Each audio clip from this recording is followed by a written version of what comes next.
1. Stop here and listen. You were not meant to stumble into this moment by chance. Heaven has slowed your steps so you can receive this message without distraction. The world may be in a hurry, chasing deadlines, chasing shadows, but your destiny is not measured by their clocks.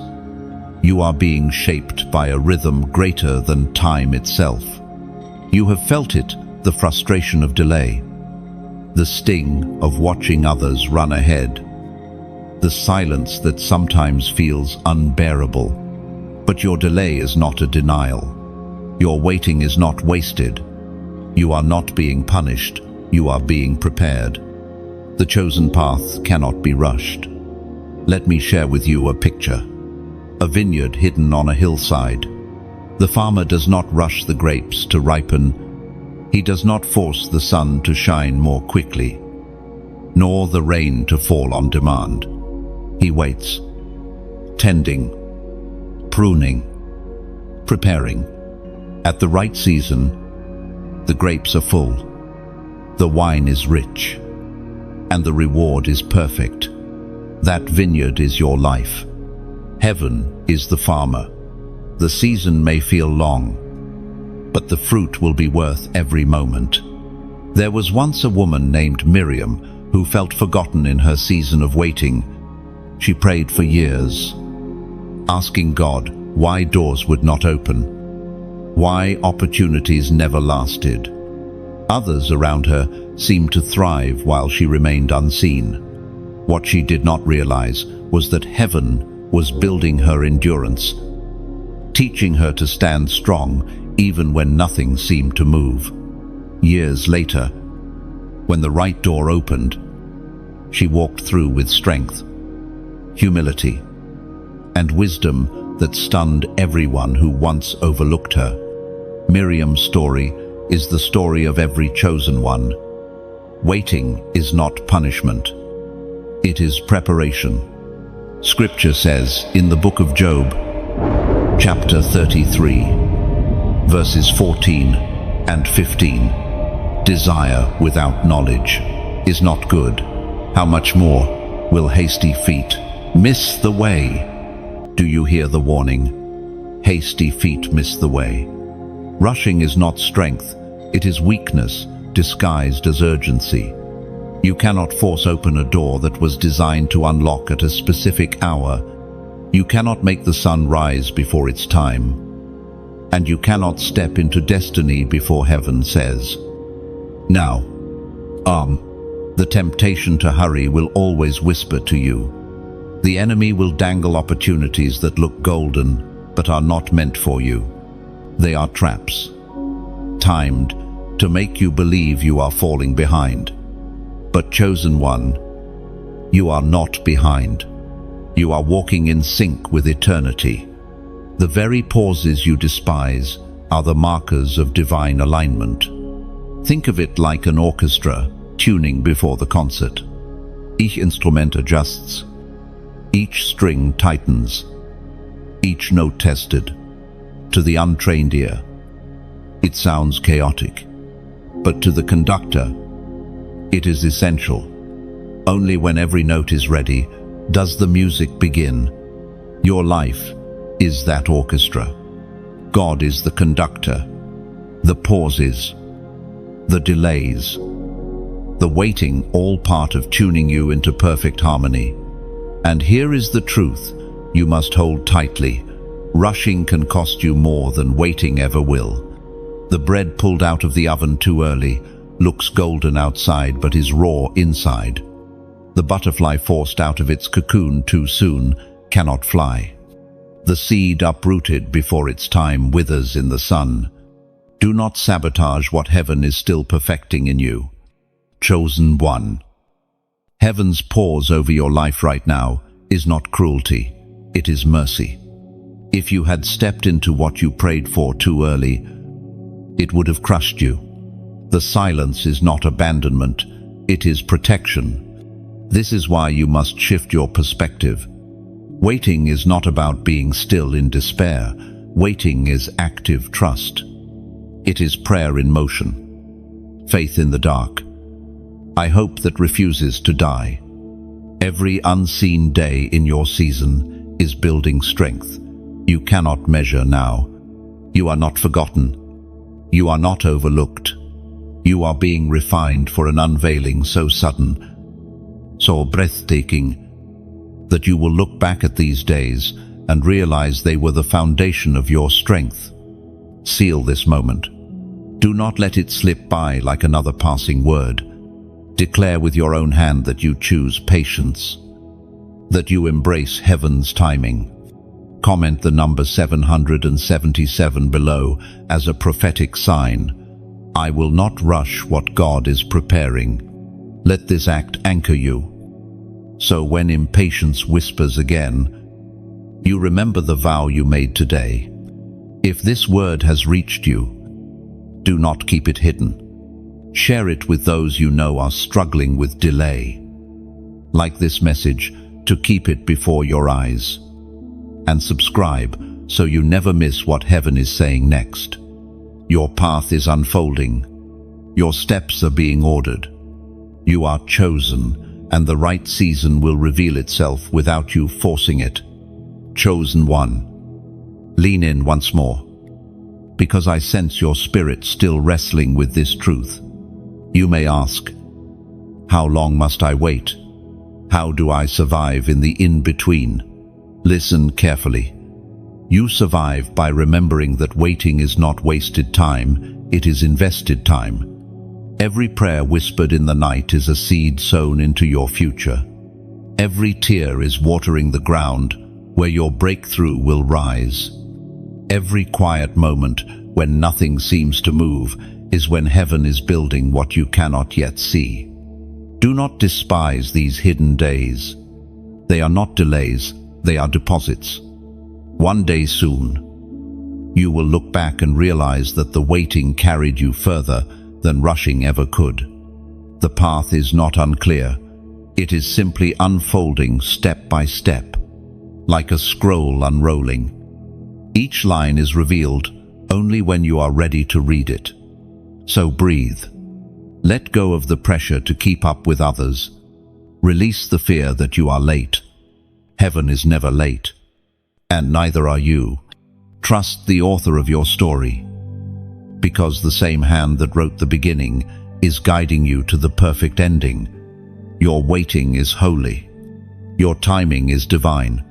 Your path will reveal itself. Chosen one. The myth of rushing has ensnared so many hearts.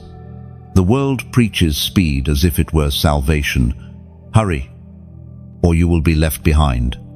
Yet, that is not the voice of heaven. The kingdom of God does not operate on deadlines dictated by men. It operates on eternal timing, sacred sequences, and seasons that cannot be shortened by human will. You live in a culture obsessed with acceleration, faster internet, instant food, one-day delivery.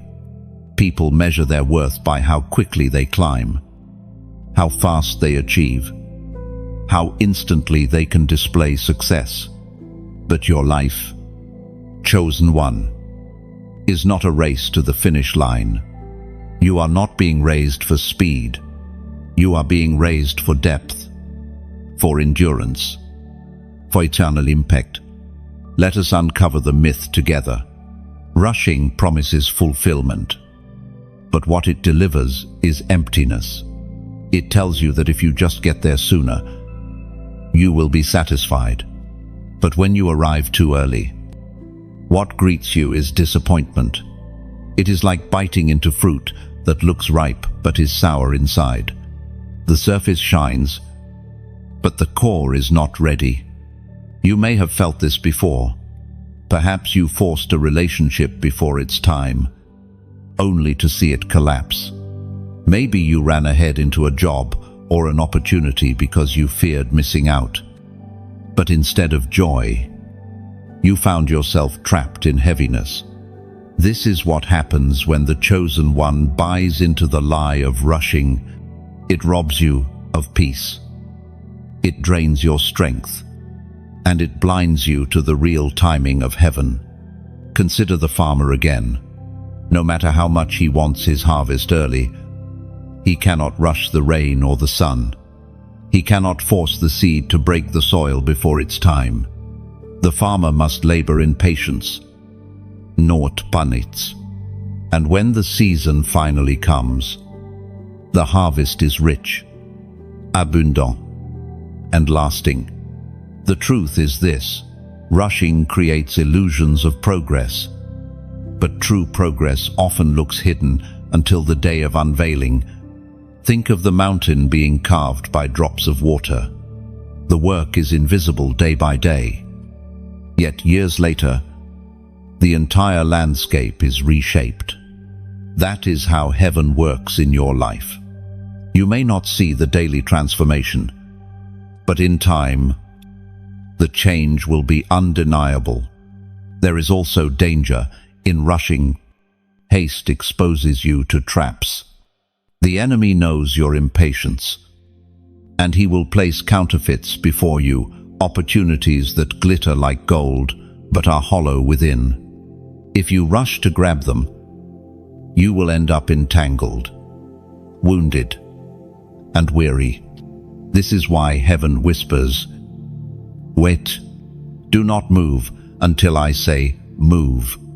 And the prophet Haggai declared in chapter 1, verse 6, "You plant much, but harvest little. You eat and drink, yet never filled. You earn wages, but lose them." What is this if not the picture of rushing, labor without timing, effort without wisdom, striving without alignment? It is the curse of haste. You do much but gain little, because you did it outside the appointed season. Heaven is showing you that without divine timing, even your best effort leaks away like water through a cracked jar. Rushing blinds you to detail. When you speed down a road, you miss the signs, the turns, the beauty around you. In the same way, when you rush through seasons, you overlook the lessons, the wisdom, the encounters meant to shape you. You cannot skip the training and still expect to reign. Let me share another image. Imagine a sculptor with a block of marble. Each strike of the chisel is deliberate, slow, patient. If he rushed and hacked carelessly, the figure would shatter. But with steady precision, beauty is revealed. Heaven is sculpting you like that marble. Delay. Each pause, each seemingly wasted moment is a careful strike, shaping you into the image that will stun the world. Think also of Moses. He knew he was chosen to deliver his people, yet in his impatience, he struck down an Egyptian prematurely. His haste cost him 40 years in the wilderness. But even in that wilderness, God was not wasting time. He was preparing Moses for the appointed hour. By the time the burning bush appeared, Moses had been stripped of pride, trained in patience, and equipped to lead not just a moment, but a movement. You, too, are being trained in patience, though you may not understand it now. The myth of rushing tells you that waiting is weakness. The truth of heaven declares that waiting is strength. Waiting refines. Waiting equips. Waiting ensures you are not merely placed but planted. Even creation testifies to this. The tree does not stretch overnight. Its roots die deep, unseen. While years pass before branches bear fruit, the ocean does not carve coastlines in a day. It is the patient waves that reshape stone into beauty. The butterfly does not rush the cocoon. To emerge too soon is to die with wings unformed. Chosen one, you must break agreement with the myth of rushing. It is a lie designed to strip you of peace and rob you of destiny. You are not behind. You are not delayed. You are moving at the exact speed heaven has ordained. Do not look at the world's pace and panic. Theirs is a race to exhaustion. Yours is a journey to fulfillment. Their reward fades quickly. Yours lasts eternally. There is freedom in releasing the myth. Imagine carrying a heavy clock strapped to your back, ticking loudly with pressure. The myth of rushing forces you to live under that clock. But once you step into heaven's timing, that clock shatters. You are no longer defined by minutes and deadlines, but by seasons and divine moments. Your task is simple. Walk, not run. Listen, not force. Align, not hurry. Destiny will not miss you because you walk slowly. Destiny is tied to you. It cannot be transferred to another. The only way to miss it is to abandon it by running ahead. So today, let these words sink into your spirit. The path is not yours to accelerate, but yours to trust. Your story is unfolding line by line, and every pause is intentional. Refuse the myth. Reject the lie. Rest in the truth. You will not arrive late. You will arrive right on time. Chosen one. What you call delay is often a hidden training ground.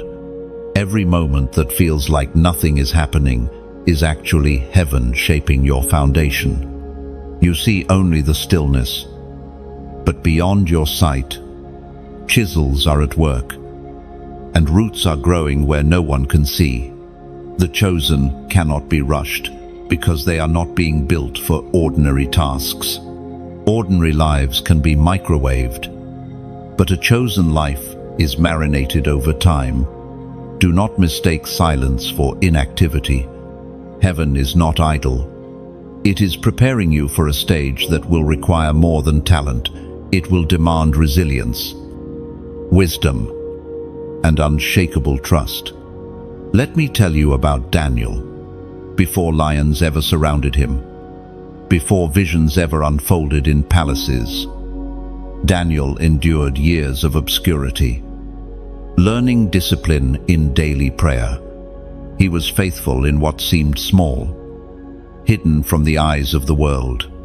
That quiet training gave him strength when he was suddenly thrust into the spotlight of Babylon. Without those hidden years, he would have been unprepared for the roar of lions. Your life is no different.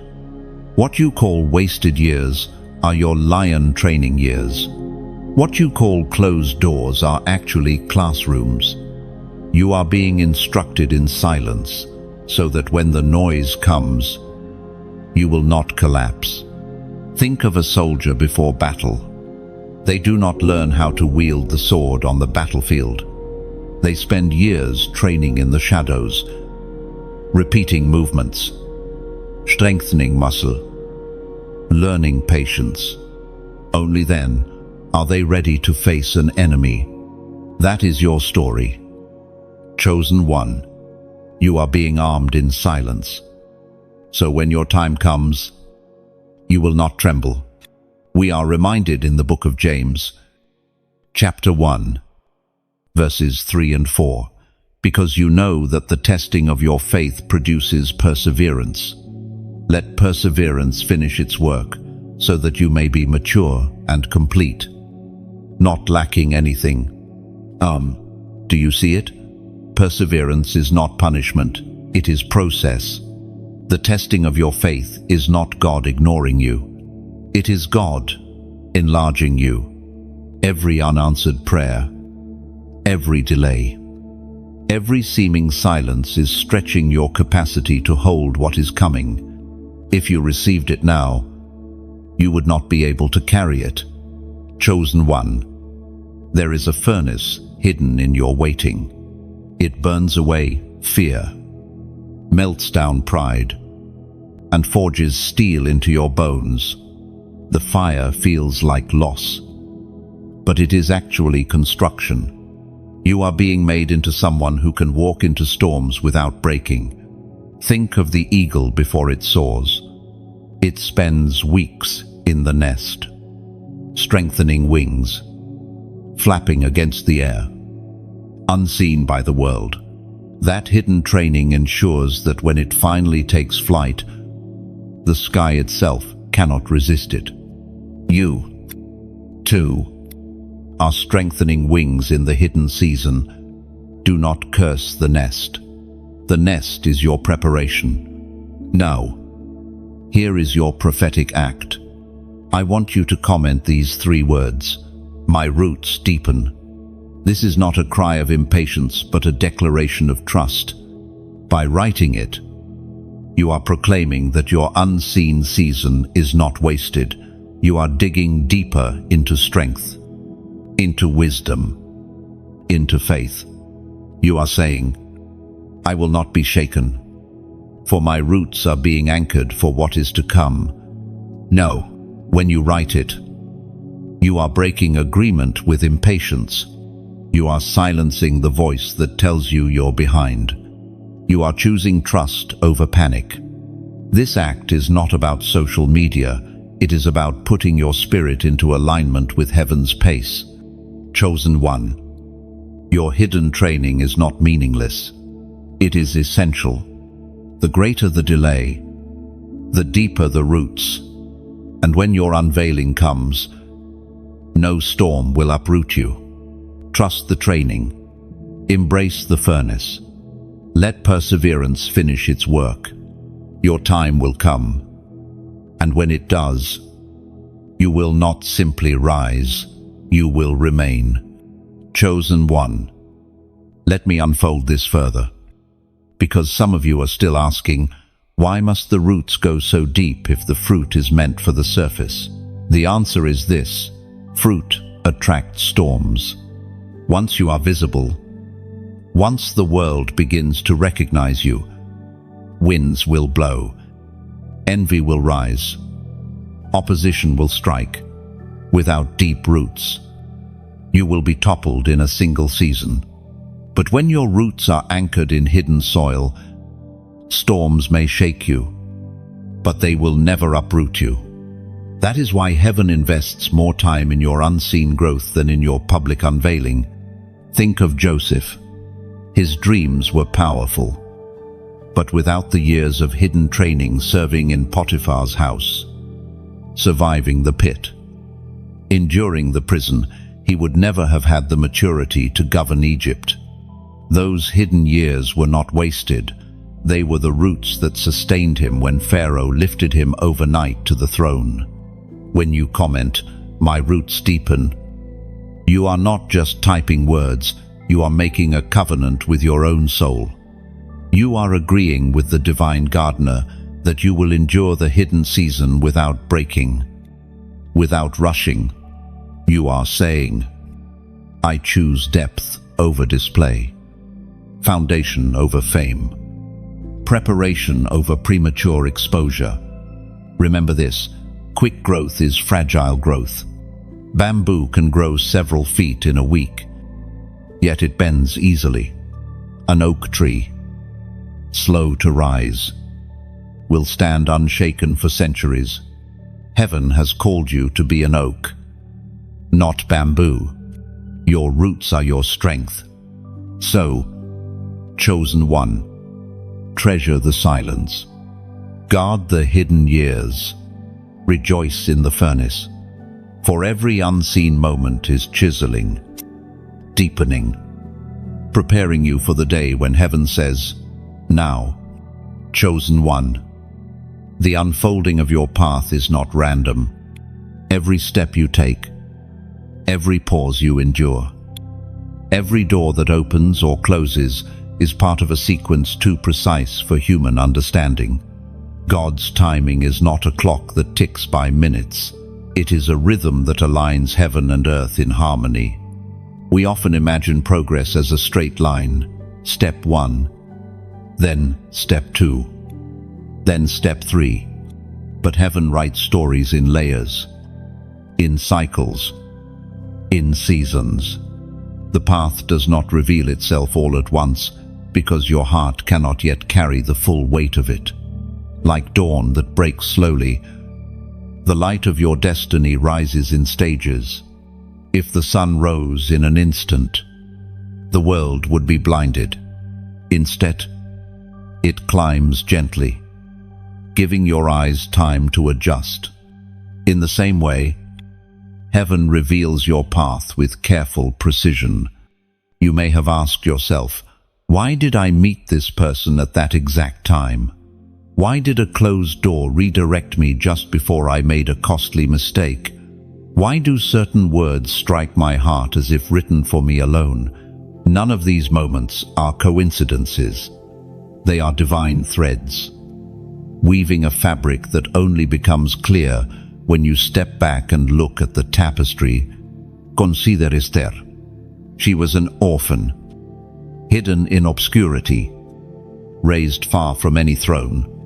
Yet when the appointed time came, every detail aligned her position, her voice, her courage to save an entire people. Her rise was not hurried, nor was it delayed. It was orchestrated. Heaven's timing was exact, and her obedience in each stage brought her to the palace for such a time as this. Z, chosen one. Your timing is just as deliberate. The slow unfolding is not punishment, it is protection. To rush the process would be like handing a crown to a child, beautiful, yes, but crushing in weight. Heaven does not crown you before your shoulders are strong enough to carry it. There is a sacred order hidden in your delays. Think of a symphony. Each instrument must enter at the right measure. If the trumpet sounded too soon, the harmony would be destroyed. In the same way, your life is orchestrated. People, opportunities, even obstacles appear on cue. When you feel like nothing is moving, it is because heaven is waiting for the perfect measure in the score. This is why you cannot compare your timing to another's. A violin does not compete with a drum. Both are vital, but both enter at different moments. When you see another's breakthrough, do not despair. Their measure has come. Yours is still approaching. And when your note sounds, the harmony will be incomplete without you. The voice of God thundered in the book of Ecclesiastes, chapter 3, verse 1. There is a time for everything, and a season for every activity under the heavens. This is the foundation you must stand on. Everything in your life has its season. There is a time to sow, a time to grow, and a time to reap. You cannot reap in the season of sowing. You cannot harvest before the grain is ripe. If you do, the field is lost. But if you wait, the abundance is multiplied. Let me give you an image. Imagine a master painter working on a canvas. Each brushstroke looks incomplete, up close, sometimes messy, sometimes confusing. If you stare at a corner of the canvas, you may think the painting is ruined. But when the artist steps back, the whole picture emerges in breathtaking clarity. That is your life. You are staring at brushstrokes and wondering why they don't make sense. But heaven is painting something larger than you can yet see. Another image, a manuscript sealed with wax. You are eager to read the final chapter, but the seal remains closed. If you break it yourself, you may destroy the writing inside.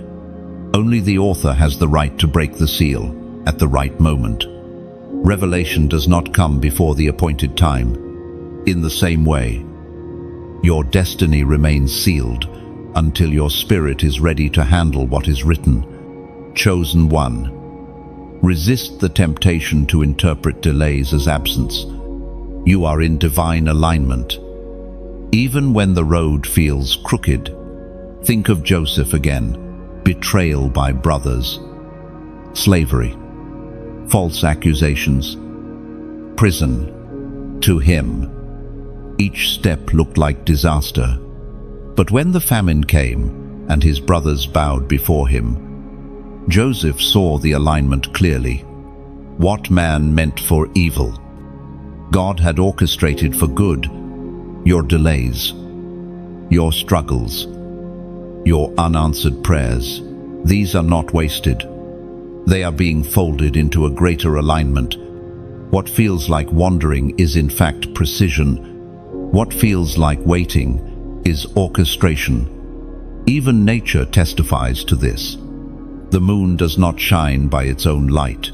It reflects the sun, but it must wait for the right orbit to align.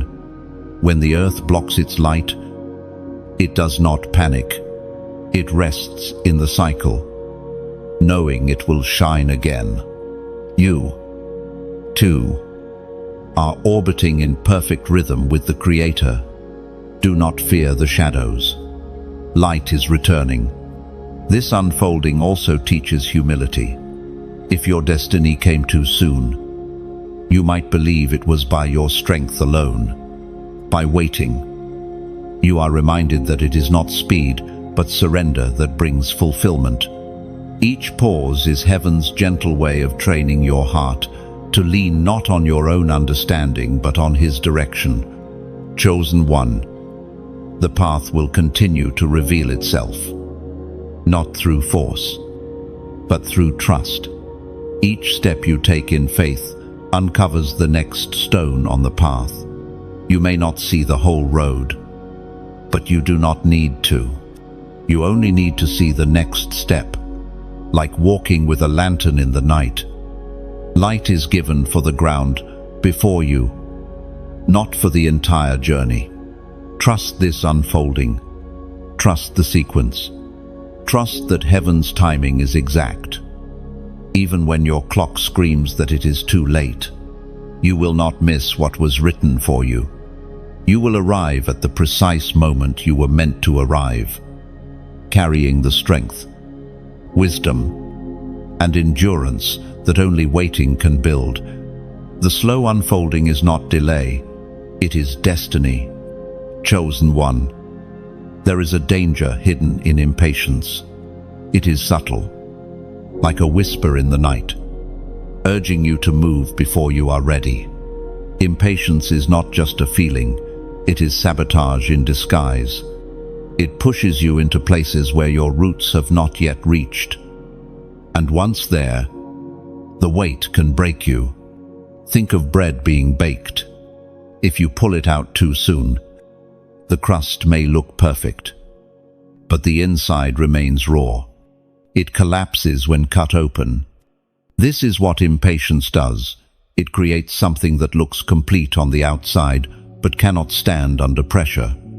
Heaven's process is not about appearances, it is about endurance. Another image. Imagine a fruit tree. If you pluck the fruit before it ripens, the taste is bitter, the nutrients incomplete. But when left to ripen in season, the fruit carries sweetness that nourishes everyone around it. You are that tree. Your fruit is meant to feed nations. Impatience tries to pull the fruit before its time. Let me share with you the story of Saul. He was chosen, anointed, and called to lead.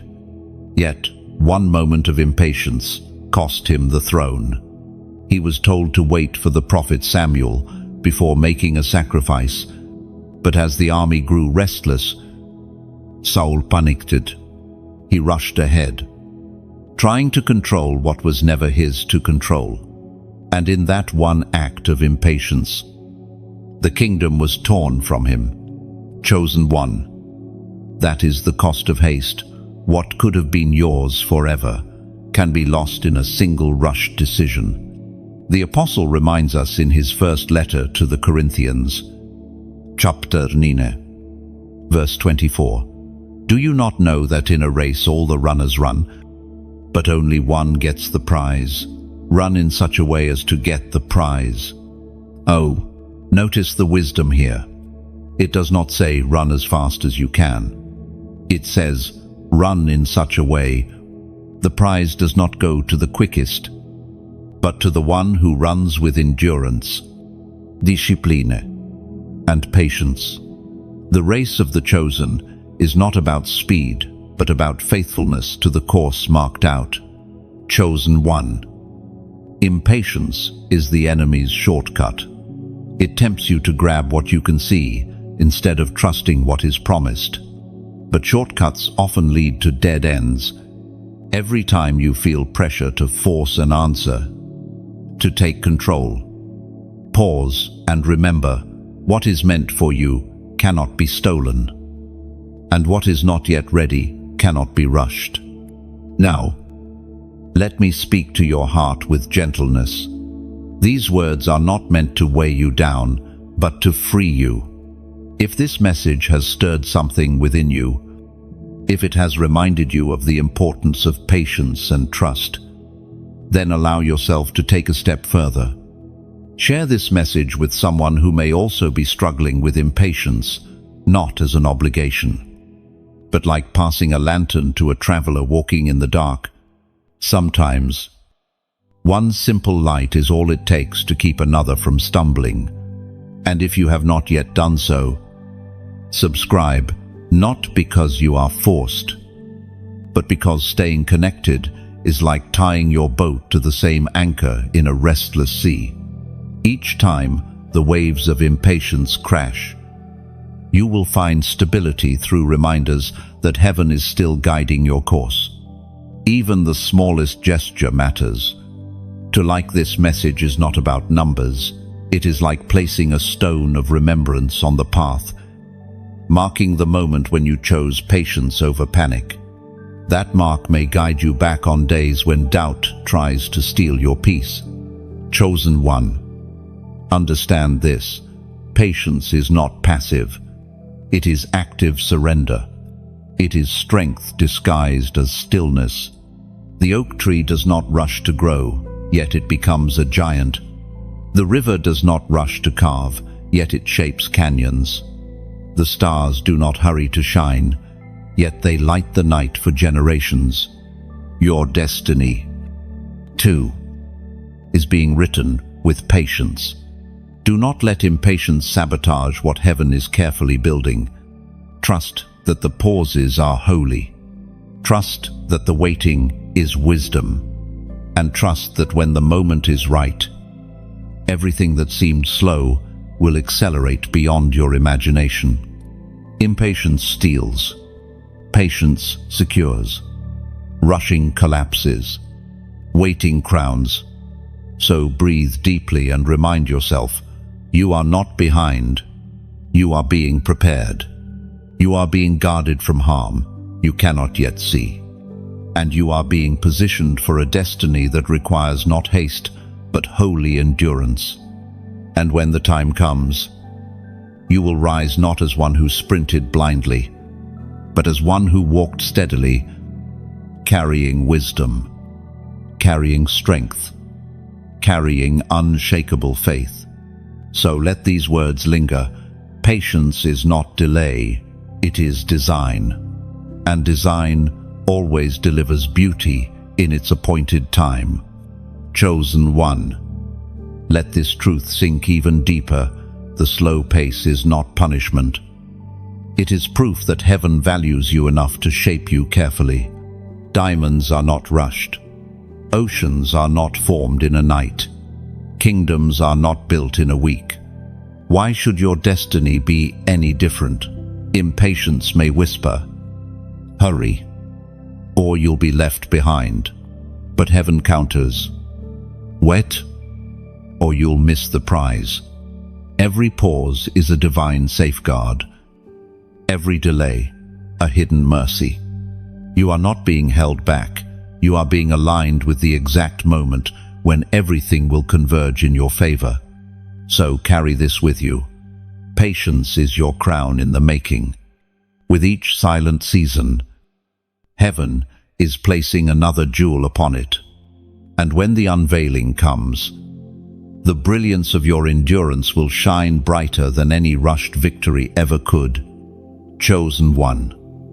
There is a language heaven often speaks to you, that the world dismisses prophetic numbers. They are not coincidence. They are not random. They are signposts planted along your journey to remind you that heaven has not forgotten you. You may have seen them, waking up at the same hour every night, noticing the same number on receipts, license plates, clocks. These repeating numbers are not accidents. They are reminders that your life is aligned with something greater, something unfolding beyond human understanding. Numbers in Scripture are never empty. They carry meaning, weight, and prophecy. 7 symbolizes completion. 12 speaks of divine government and order. 40 is testing and preparation. 3 represents resurrection and divine fullness. Each number reveals a part of the story heaven is writing through your life. When you pay attention, you begin to see a pattern, just as God spoke through burning bushes, visions, and dreams. He also speaks through numbers.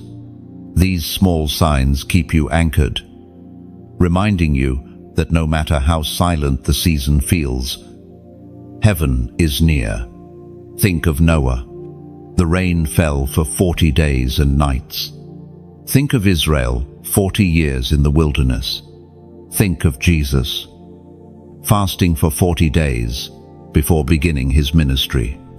These were not random counts of time, they were precise numbers of preparation. Heaven marked those seasons with numbers so no one could deny the intentionality of God's plan. The ancient words recorded in the book of Job, chapter 33, verses 14 and 15 remind us, "For God does speak now one way, now another, though no one perceives it. In a dream, in a vision of the night. When deep sleep falls on people as they slumber in their beds. Do you see it? God is speaking in ways the world does not perceive, and often he uses repetition, visions, dreams, numbers to whisper, I am here. I am guiding you. Let me give you an image. Imagine walking through a dense forest. The trees are tall, the path unclear. Suddenly, you notice markers carved into the bark of certain trees, pointing you forward. Without them, you would lose your way.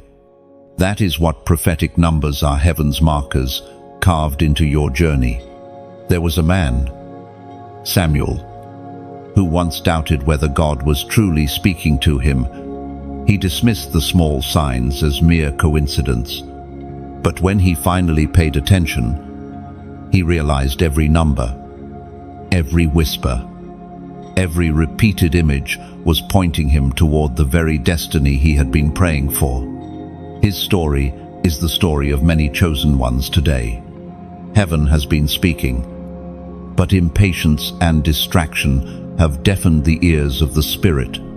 Chosen one. Prophetic numbers are reminders that your journey is not chaos, it is ordered. Even when you feel lost, heaven leaves breadcrumbs to remind you of alignment. The repetition is not noise, it is confirmation. Think of the stars in the sky. To the naked eye, they seem scattered, but when mapped, they form constellations, patterns that guide sailors across oceans.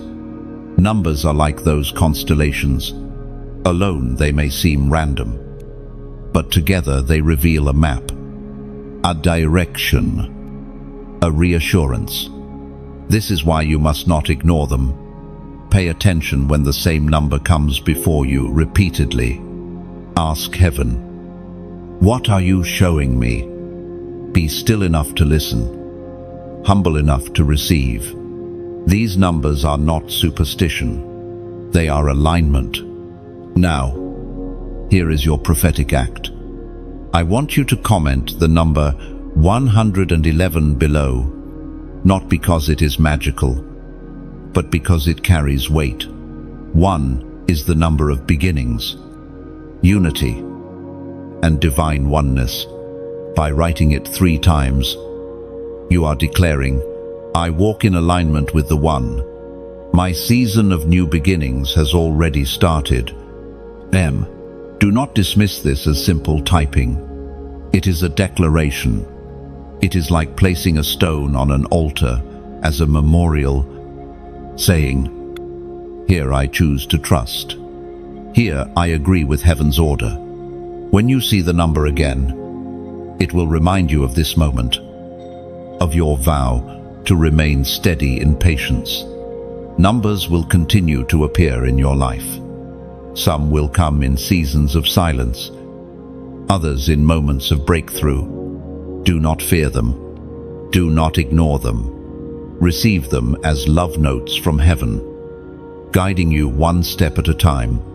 Chosen one. The path is not unclear. It is unfolding with markers only the patient will see.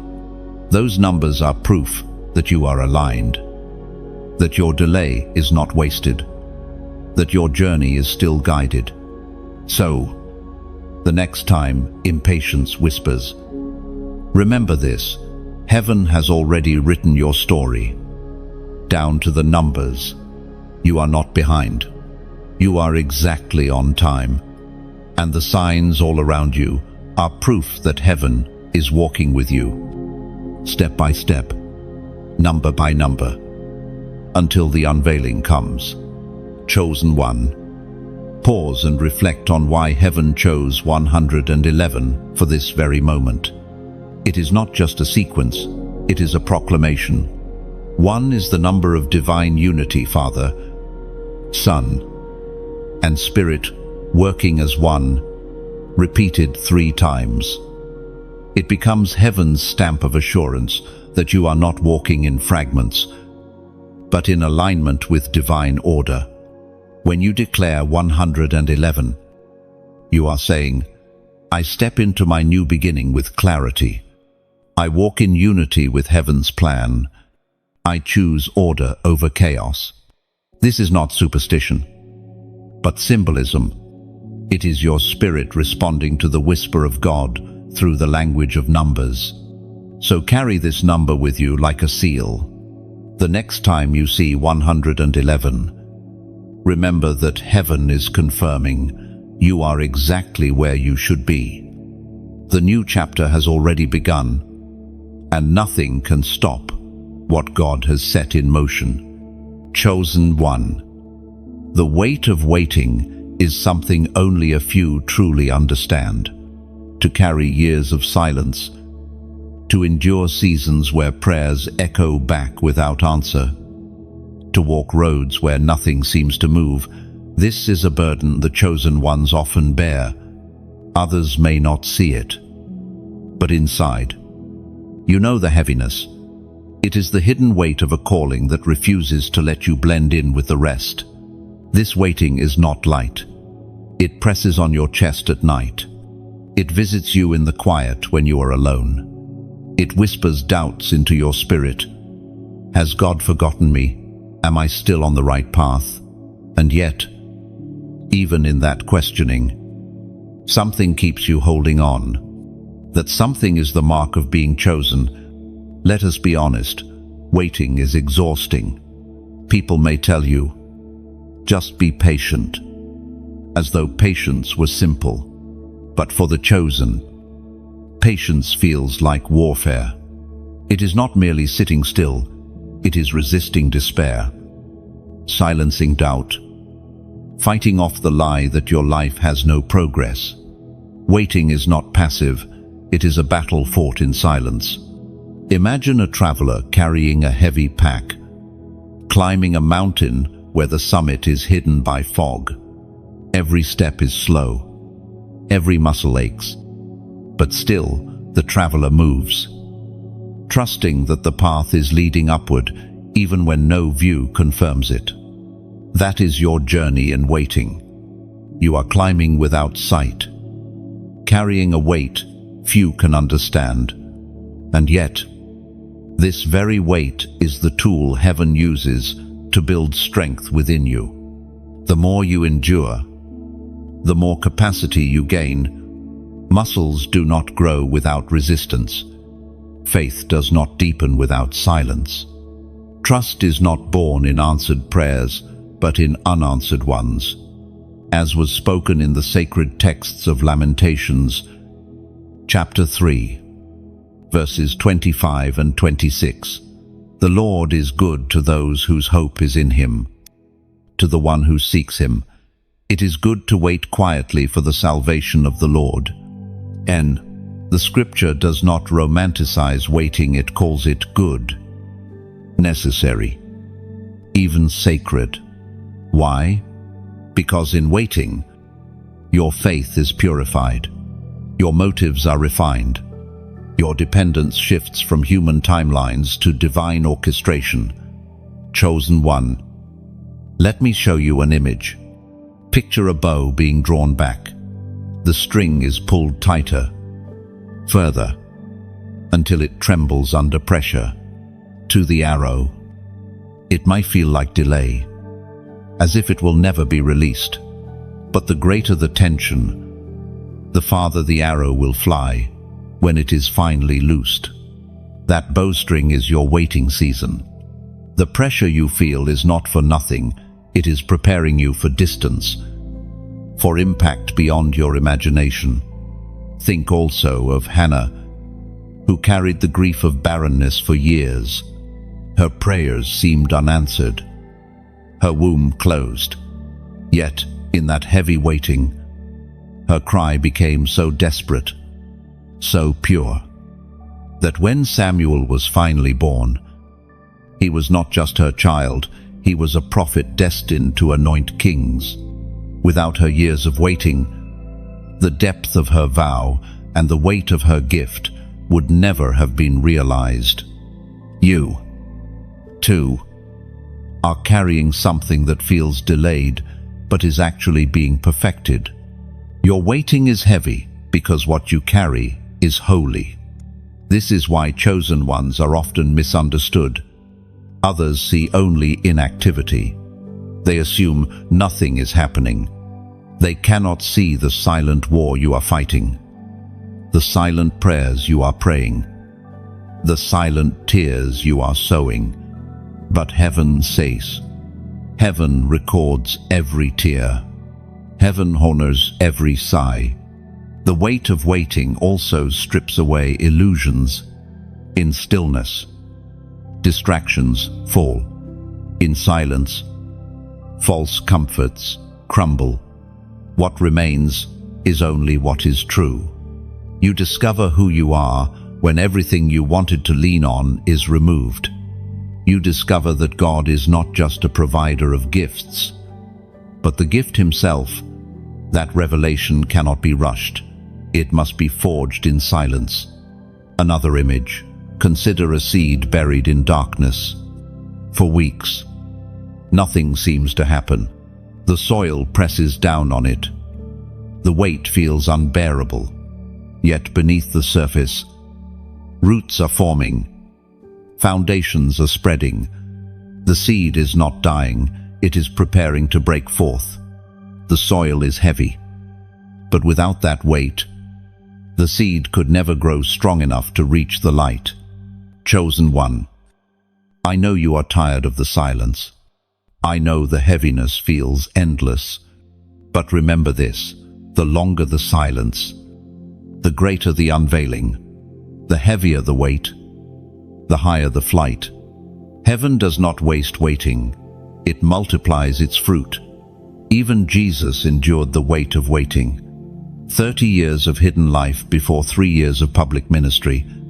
To many, those years seemed wasted, but every day of obscurity was preparing him for the weight of the cross and the glory of resurrection. Without the hidden years, the open years could not have carried their power.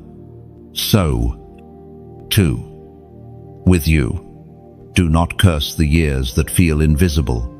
They are the furnace of your faith, the soil of your roots, the drawing of the bowstring, They are shaping you into someone who will not collapse when the world finally sees you. You must also know this: the weight of waiting is not forever. Every season has its end. Winter does not last eternally. The night, no matter how long, always yields to dawn. Your dawn is coming. Your weight will lift, and when it does, you will rise stronger, wiser, steadier than you ever imagined. Until then, carry the weight with trust. Do not despise it. Do not let it crush your spirit. Let it shape you. Let it teach you. Let it deepen you. Because when the day comes, you will not simply step into destiny, you will step into it with the strength of one who has carried the weight and endured. The weight of waiting is not punishment. It is privilege. It is the proof that heaven is preparing you for something too heavy to be given lightly. And when the release comes, you will know why the burden was so great. Chosen one. If waiting builds you in silence, then the enemy's greatest trick is to push you out of that silence too soon. He knows that the chosen cannot be destroyed outright. So instead, he seeks to distract, to hurry, to pressure you into battles you are not yet meant to fight. His strategy is not always obvious. He does not always come with fire and fury. Sometimes he comes disguised as urgency. You have felt it before, that sudden push to act before you are ready. That restless thought, if I don't move now, I'll lose everything. That fear that if you pause, you'll miss your chance. But this, chosen one, is not the voice of heaven. It is the snare of the enemy, trying to lure you into a battlefield not designed for you. Think of David. He was anointed king as a boy, but he did not seize the throne by force. He served faithfully in obscurity, waited under the shadow of Saul, endured caves and rejection. Twice, David had the chance to kill Saul and take the throne prematurely. Twice, he refused. Why? Because he knew that a crown gained through impatience is a crown cursed with instability. David chose to wait until heaven placed the crown on his head, not until his hand forced it. That is the power of resisting premature battles. Contrast this with Samson, impulsive, hasty, driven by desire.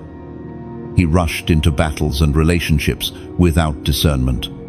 Though chosen, his impatience led to traps, betrayals, and finally, his downfall. The difference between David and Samson is not calling they were both chosen. The difference was timing. One resisted the urge to rush, the other did not. We are reminded through the writings of David in the Psalms, chapter 37, verse 7, "Be still before the Lord and wait patiently for him. Do not fret when people succeed in their ways, when they carry out their wicked schemes." End quote. The scripture could not be clearer. Impatience opens doors to schemes. When you see others succeeding quickly, rushing ahead, do not be deceived. Their speed does not mean security. Their rise does not guarantee longevity. Often, the faster they climb, the harder they fall. The chosen are not meant to mimic their pace. The chosen are meant to walk in the stillness of patience, resisting the bait of premature battle. Let me paint you an image. Imagine a chessboard. The enemy moves quickly, trying to intimidate, trying to pressure. But the master player is calm, deliberate, unshaken. Each move is precise, each delay intentional. To an untrained eye, the master seems slow, even hesitant. But in truth, every pause is calculation. Every delay is strategy. When the moment comes, the master strikes, and the game is won. That is how heaven operates in your life. And that is how you must resist the enemy's tricks, by refusing to move in panic, by waiting for the divine strategy. The enemy thrives on false deadlines. He tells you, you must act now. You are running out of time. You are falling behind. But these clocks are illusions. Heaven's timing cannot be rushed, and it cannot be delayed. What is written for you will not be stolen if you wait in obedience. But if you run ahead, you risk stepping into traps not meant for you. Consider Abraham, promised a son. He grew weary of waiting. Impatience led him to Hagar, birthing Ishmael, a premature solution.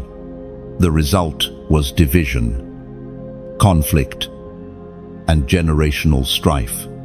The promise of Isaac still came, but the cost of impatience was heavy. This is what the enemy aims for: not to steal your promise, but to scar you with battles you were never supposed to fight. Chosen one. Premature battle drain you. They consume your energy, distract your focus, and leave you weary for the fight that truly matters. This is why some seasons feel like constant struggle. You may be fighting wars never assigned to you. Discernment is your shield. Patience is your armor. Silence is your sword. Here is another image. Think of a general leading an army. If the soldiers rush without orders, they run straight into ambushes. But when they wait for the command, they move with strategy and strength, overwhelming the enemy. You are that soldier. Heaven is your commander. Do not move until the order is given. Chosen one. The enemy's trick is urgency without clarity. He pressures you into decisions before you can discern. He makes you believe delay is failure. But the truth is this: delay under heaven's hand is protection, not loss. What looks like slowness is often God shielding you from traps. Resist the pressure to prove yourself. Resist the urge to act just because others expect you to. Not every battle is yours. Not every opportunity is meant for you. Some doors open to test your patience, not to invite your entry. Learn to stand still when everything in you wants to run.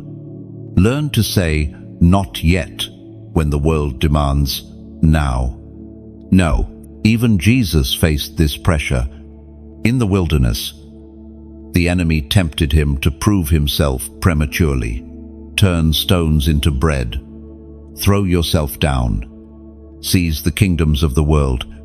Each temptation was an invitation to rush, to take shortcuts. But Jesus resisted.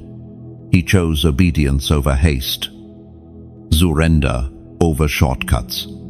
And because he waited, the cross and resurrection carried eternal victory. So it will be with you. Your resistance in this season is not weakness, it is wisdom. Your stillness is not inactivity, it is strategy. Every no to premature battles is a yes to the crown waiting for you. Chosen one. Do not fall for the trick. Urgency is not always divine. Pressure is not always purpose. The path of the chosen is marked by discernment, not panic, by patience, not haste. Trust that heaven knows the right moment. Trust that when the order comes, you will be equipped, strengthened, and unstoppable. Until then, stay still, stay steady, stay aligned. For the enemy cannot defeat a chosen one who refuses to rush. Chosen one. The walk you are on is not random, it is sacred alignment. What feels like wandering to you is actually precision in the eyes of heaven. Every step you take, even the ones that feel like detours, are drawing you into a pattern carefully designed long before you were born. Think about this. How many times did you look back at events in your life and realize that what once felt like chaos actually made sense in hindsight? The wrong turn that introduced you to the right person, the closed door that protected you from disaster, the delay that placed you in the right spot at the right time. Alignment rarely feels comfortable in the moment, but it proves itself when the pieces fall together, as Jesus himself declared in the Gospel of Matthew, chapter 6, verse 33. But seek first his kingdom and his righteousness, and all these things will be given to you as well. Do you see it? Alignment begins with seeking. When you place heaven first, everything else arranges itself. What you feared missing will find you. What you thought was slipping away will be restored. Heaven does not ask you to chase outcomes, it asks you to chase obedience. Picture a compass. Even when you wander, the needle always points north. That is what divine alignment does. It recalibrates you. You may stumble, hesitate, or even fall, but the compass of heaven always redirects you back to your true path. There was once a young woman named Leah who thought her life was collapsing. A career failed, relationships fell apart, and she felt utterly lost. But in those broken pieces, she discovered a new direction. Each loss was actually heaven, removing misaligned parts of her journey.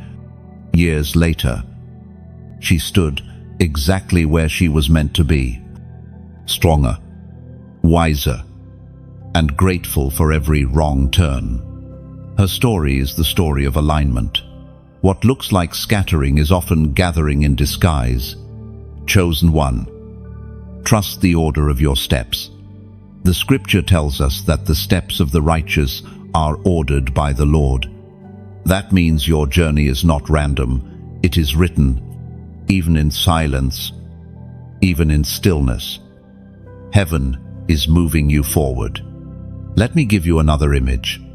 Imagine gears inside a clock, alone. Each gear seems small and insignificant, but when they turn together, they create perfect rhythm. Your life may feel like one gear grinding in circles, but heaven sees the whole clock. Your part, though unseen, is moving history in alignment with eternity. This is why you must resist panic. When others rush ahead, when the world pressures you to accelerate, remember, alignment is more powerful than acceleration.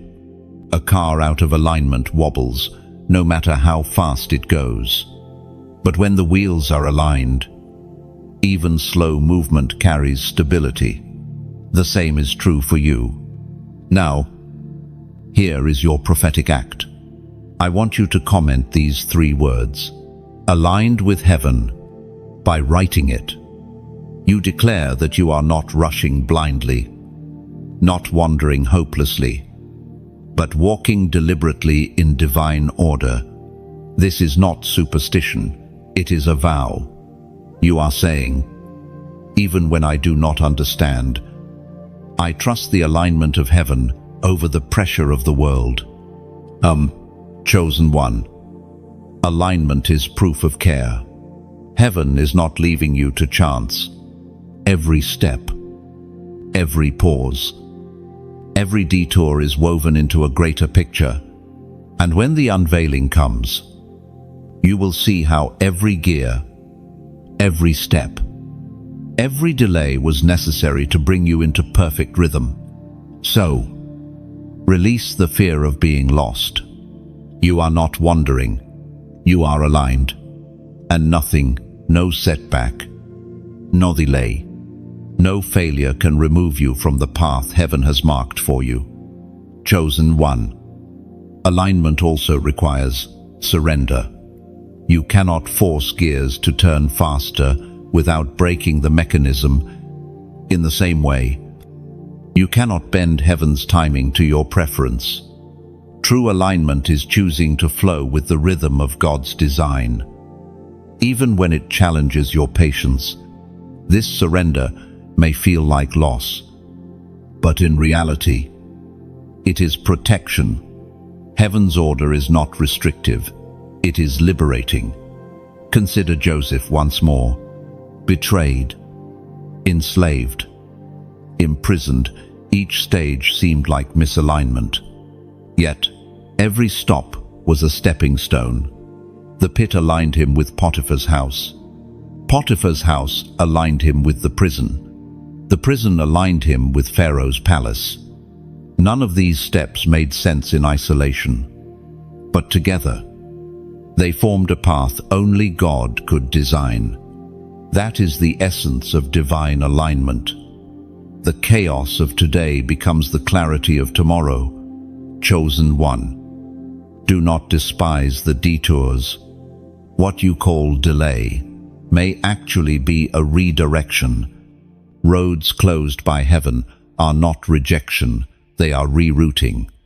When a plane encounters turbulence, the pilot may adjust course slightly, not to deny the destination, but to ensure a safe arrival. That is what heaven does for you.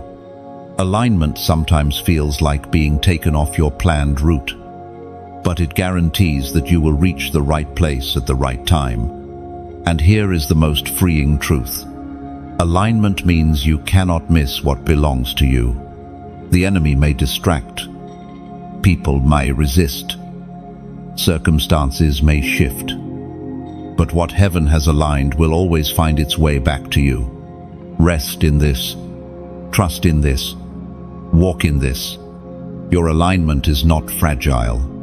It is not at risk. It is secured by the same hand that set the stars in place. And if the cosmos itself is held together by divine order, so is your destiny. Chosen one. When you pause long enough to listen, you will notice something astonishing. Confirmation. Heaven never leaves you wandering without whispers. Signs appear. Words repeat. Doors open and close with precision. These are not accidents. They are confirmations, reminders that you are still on the path. Even when the road feels invisible, have you noticed how sometimes a phrase you heard in prayer echoes in a sermon days later, or how a verse you read in private appears again in a song, or in a conversation with a stranger? This is confirmation. It is heaven's way of saying, "You heard me correctly. Keep walking." Isri. It is written in the book of Hebrews, chapter 10, verse 36. You need to persevere, so that when you have done the will of God, you will receive what He has promised. Confirmation does not erase waiting, but it strengthens you in it. It is like a lighthouse seen from a stormy sea, not the shore itself, but a light proving that the shore exists. Without that light, a sailor may give up. With it, even the storm becomes bearable. Chosen one. Think of Gideon. When called to fight for Israel, he was uncertain, unsure of his strength. So he asked for a sign, the fleece wet with dew while the ground was dry. Then reversed, and heaven, in mercy, confirmed, not because Gideon lacked faith entirely, but because heaven knew the weight of his assignment. The confirmation strengthened him to obey. Heaven will do the same for you. Let me give you another image. Imagine walking a mountain trail in fog. The summit is hidden, the path unclear. But every so often, you see a marker carved on a rock, an arrow pointing upward. Each marker does not remove the fog, but it reassures you, I am still on the right path. That is what confirmation does. It does not always reveal the whole picture, but it assures your steps. You may think, but what if I miss the signs? What if I overlook them? Chosen one. Heaven knows how to get your attention. The same God who called Moses through a burning bush and spoke to Balaam through a donkey can reach you in ways you cannot ignore. Do not live in fear of missing confirmation. Trust that when you need it most, heaven will place it before you. Sometimes confirmation comes through people. A word of encouragement at the exact moment you felt weakest. A conversation that echoes what you prayed in silence.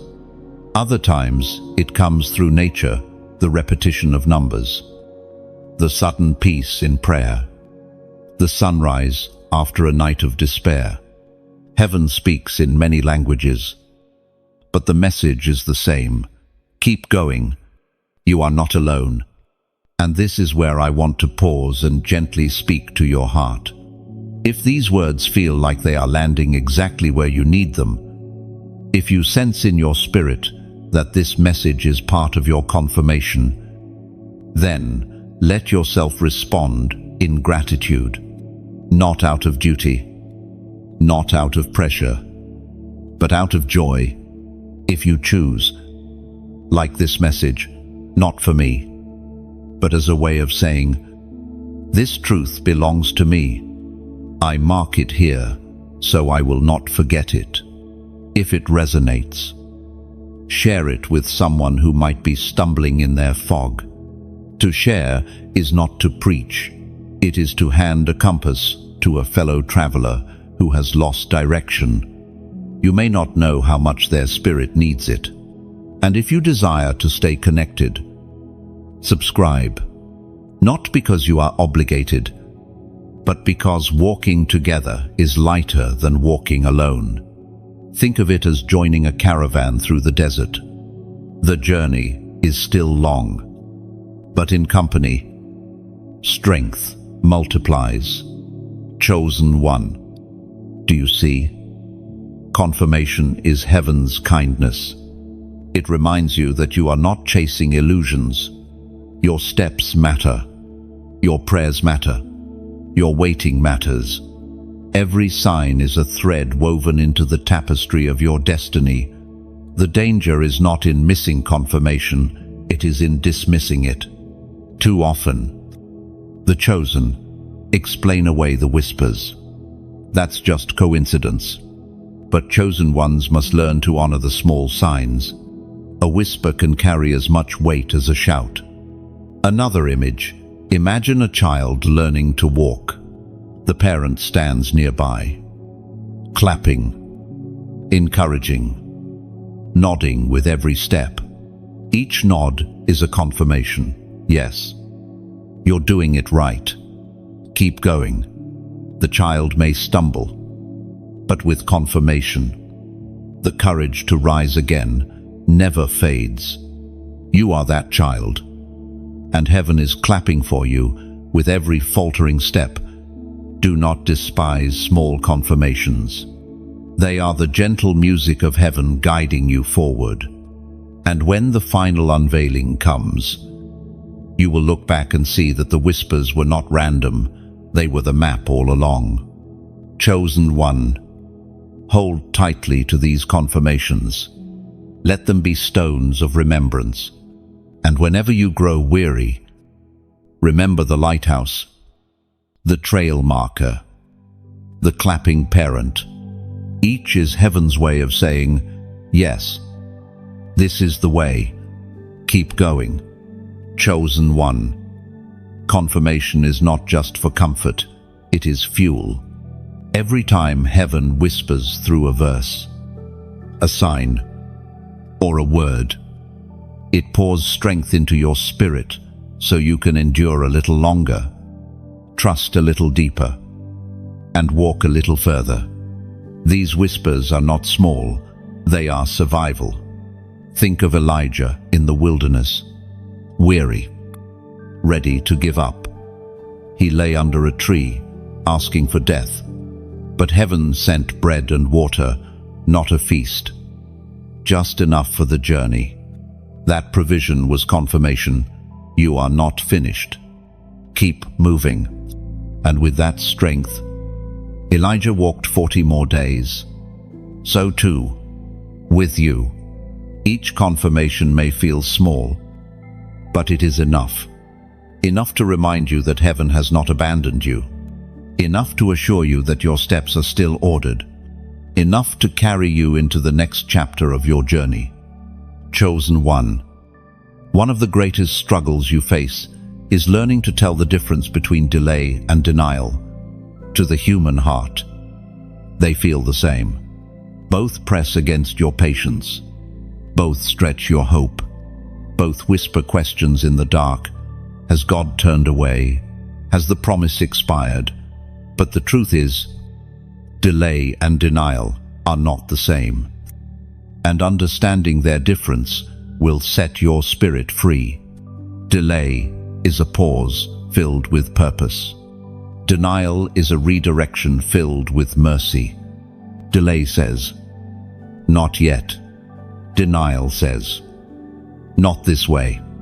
Both are acts of love, though in the moment, they may sting like rejection.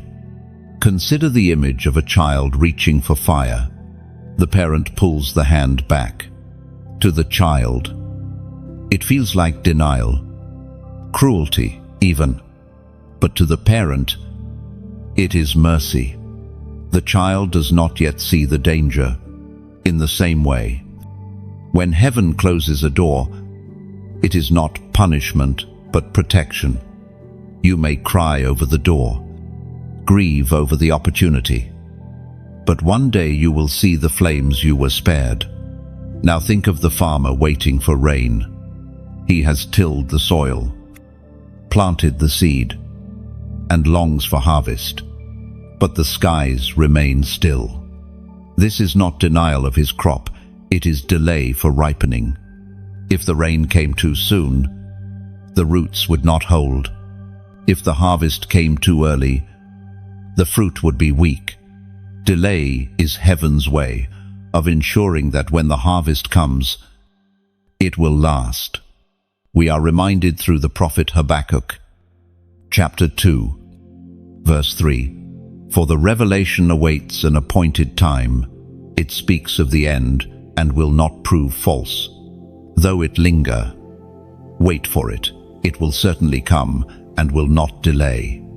Oh, this verse speaks of delay, not denial. The vision lingers, yes, but it is alive. It breathes in silence, waiting for the moment when it will burst forth. Delay does not mean the vision has died. It means the vision is alive, but growing. Chosen one. Can you see how heaven weaves mercy into both? Delay builds you. Denial spares you. One strengthens your shoulders for the weight ahead. The other keeps you from battles you were never meant to fight. Both protect destiny. Joseph lived this tension when he was thrown into a pit, sold into slavery, and locked in prison. It looked like denial. The dream of ruling seemed shattered. Yet every closed door was not a denial of his destiny, but a delay that refined him. When Pharaoh finally called, Joseph stepped into his dream at the perfect time, with wisdom forged in waiting. Paul also knew this. He longed to preach in Asia, but the Spirit denied him. Instead, a vision redirected him to Macedonia, where a greater work awaited. What looked like a closed door was not rejection, but rerouting. Without that denial, the gospel would not have spread to Europe. Chosen one. You must learn to read these seasons. When the door is closed, do not despair. Ask, is this delay or denial? If it is delay, you wait in faith. If it is denial, you pivot in trust. In both, You rest, knowing heaven has not abandoned you. Let me give you an image. Imagine standing at a train station. One train you hope to board passes by without stopping. Your heart sinks. You think you have missed your chance. But then, another train arrives. Faster, stronger, heading to the very destination you were always meant to reach. That first train was denial. The second is destiny. Heaven never leaves you stranded. Another image, picture clay in the hands of a potter. When the clay collapses, the potter does not discard it. He remolds it, reshapes it, starts again. To the clay, the process feels like denial of its shape, but to the potter, it is the only way to create a vessel strong enough to hold glory. That reshaping is not rejection, it is redesign. This is why chosen ones cannot afford to resent delay or denial. To resent them is to resent protection. To curse them is to curse mercy. Both are invitations to trust. Even when understanding is absent, think of your own life. How many times did you beg for something that later you realized would have harmed you? How many times did you cry for a door that, if opened, would have led to ruin? Heaven saw what you could not. Heaven said no, or not yet. Not to wound you, but to guard you. Delay teaches patience, and patience strengthens vision. Denial redirects paths, and redirection leads to greater ground. Both ensure that when destiny arrives, it will not destroy you, but elevate you. Chosen one. The test of your maturity is this. Will you trust God when the answer is not what you wanted? Will you believe that a no can be as holy as a yes? Will you hold faith when the vision lingers? And will you embrace surrender when the vision shifts?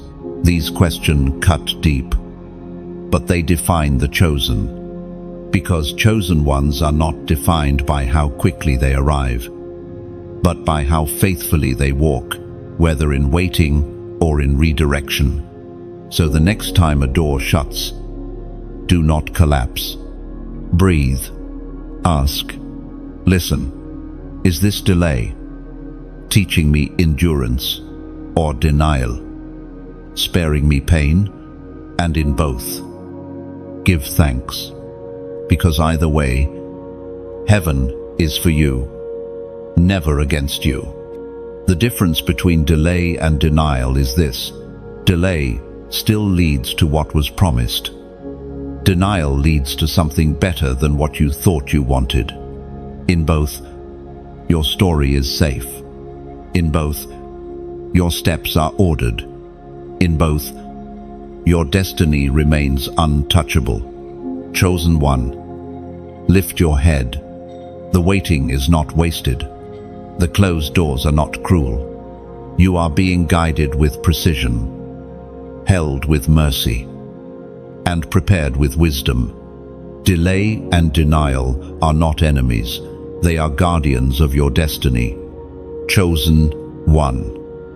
When you walk through seasons of waiting, silence, delay, or redirection, it is easy to forget that heaven still writes numbers into your story. Numbers are not empty, they are signals, confirmations, and promises. They hold weight beyond mathematics. They carry the fingerprints of eternity. Each time heaven repeats a number in your life, it is speaking a truth you may not yet see. Numbers in Scripture are living symbols. 3 reminds us of resurrection, 7 of completion, 12 of divine order, and 40 of testing. Each one says, I am still here. I am still guiding you. Oh, think of Israel in the wilderness. For 40 years, every sunrise was a number, every sunset another. It was not random. It was measured 40 years of shaping, 40 years of dependence, 40 years of learning to trust manna over self-sufficiency. Heaven's numbers marked their journey, even in the desert. Think of Jonah, 3 days in the belly of the fish, 3 days hidden from light, before resurrection into obedience. Or Hosea, who wrote of 2 days of revival, and on the third day, restoration. The numbers were not coincidences, they were divine countdowns. As recorded in the scroll of Deuteronomy, chapter 31, verse 8, "The Lord himself goes before you and will be with you. He will never leave you nor forsake you. Do not be afraid. Do not be discouraged." Oh, do you see it? Even the numbering of your days is not abandonment, it is assurance. Every tick of the clock is under his command. Every season, however long, is measured by his hand. Let me give you an image. Imagine a master builder measuring beams before raising a house. To the passerby, the measuring looks like delay, wasted time with a ruler. But the builder knows, without precision, the house will collapse. In the same way, the numbers marking your journey are not wasted, they are foundations. Chosen one. Heaven has been speaking through numbers, even when you thought it was random. The repeated hour on your clock, the number that follows you in unexpected places, the pattern that refuses to leave your attention. These are not accidents. They are whispers. They are markers. They are confirmations that your path is ordered. Let me share a story. There was a young man named Caleb who constantly saw the number 88. At first, he ignored it, but it followed him on bills, on receipts, on signs. One day, weary of waiting for his breakthrough, he stumbled upon the verse, "I will go before you." He realized the number 8 represented new beginnings, and the repetition was heaven reminding him that the waiting season was birthing something new. That realization steadied him. It reminded him that heaven was not silent, only subtle. You may be like Caleb, seeing patterns but brushing them off. Chosen one. Do not dismiss them. Heaven is weaving alignment into the very fabric of your days. Another image. Think of constellations in the night sky. To the naked eye, they are scattered stars, but to those who know how to read them, they form maps, pointing travelers across oceans. Numbers are constellations in your life. They are not scattered. They are guiding you across the ocean of uncertainty, pointing you towards destiny. And now comes your prophetic act. Today, I invite you to comment the number 555 below, not because numbers are magic, but because they are meaningful. 5 represents grace, and in repetition, it becomes abundant. Grace, grace upon grace, overflowing and undeniable. By writing 555, you are declaring, "I receive the fullness of grace in this season of waiting. I believe heaven is aligning me with mercy and favor I cannot earn." Do not underestimate this declaration. To write it is to remind your spirit that waiting is not endured alone. It is carried by grace. Every delay is soaked in grace. Every denial is wrapped in grace. Every alignment is guided by grace. When you see 555 again, let it remind you, you are not forgotten. You are being carried. Grace is multiplying over your life, protecting you from what would have destroyed you and preparing you for what will sustain you. Chosen one. Prophetic numbers are reminders that your journey is not chaos, it is choreography. Every step, every pause, every repetition is part of a greater rhythm. You may not always hear the music, but heaven is composing it, and when the time comes, you will realize that every number was a beat in the song of your destiny. Even your struggles are measured. Even your tears are counted. Even your nights are numbered with care. Heaven wastes nothing, not even the numbers you think are meaningless. So, trust the rhythm. Trust the count. Trust the grace in every repetition. And remember, when heaven speaks through numbers, it is not to confuse you, but to comfort you. Chosen one. Your steps are ordered. Your numbers are sacred, and your destiny is unfolding right on time. Chosen one. Pause and let the weight of 555 settle in your heart. 3 5s in a row are not a random pattern. They are heaven's way of tripling assurance. Grace is not given sparingly, it is poured out until it overflows.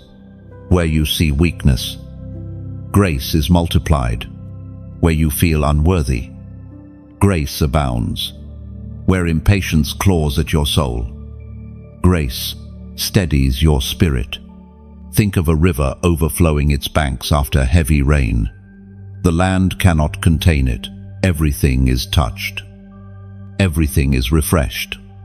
That is what abundant grace looks like in your life. It does not stop at your mistakes. It does not pause at your failures. It floods beyond every boundary and covers every dry place. So when you write 555, remember this: you are declaring that your waiting is drenched in mercy. You are not surviving by your strength. You are carried by an endless flood of grace. Chosen one.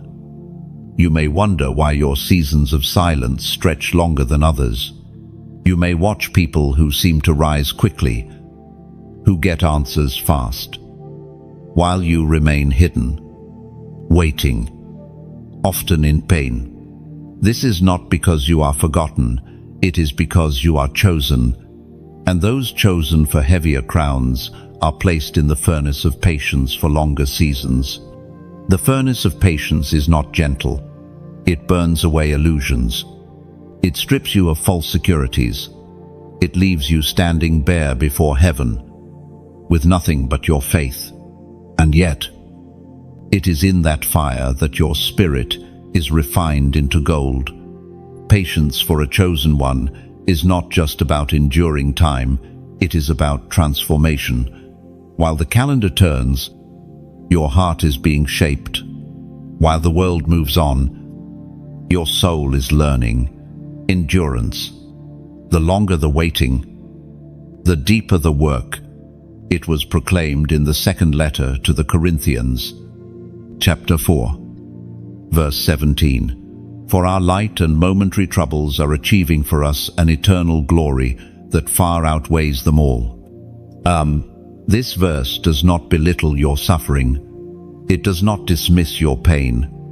Instead, it reveals the weight of glory being prepared through your waiting.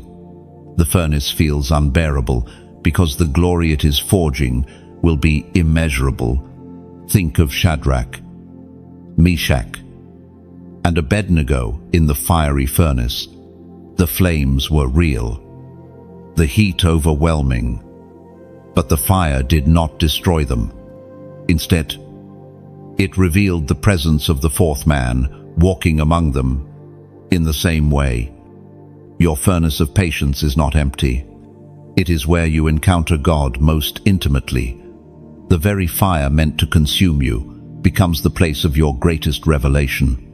Consider also Job. His patience was not a few days or weeks. It was long, filled with questions, losses, betrayals, silence. And yet, in that furnace, his faith was purified. At the end, his life was restored and doubled Job's story proves that the furnace of patience is not the end, it is the beginning of a new, greater chapter. Let me give you an image. Imagine metal placed in a forge. The heat is intense. The hammer, relentless. Blow after blow strikes it.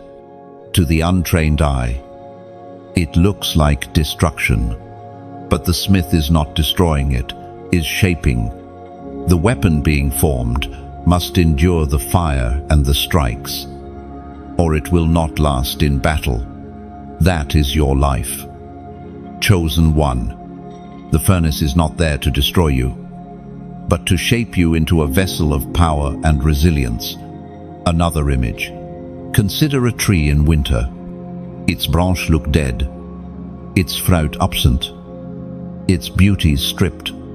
Yet beneath the frozen ground, its roots are digging deeper, searching for water. The tree is not dying, it is preparing. And when spring comes, the blossoms will be richer than before.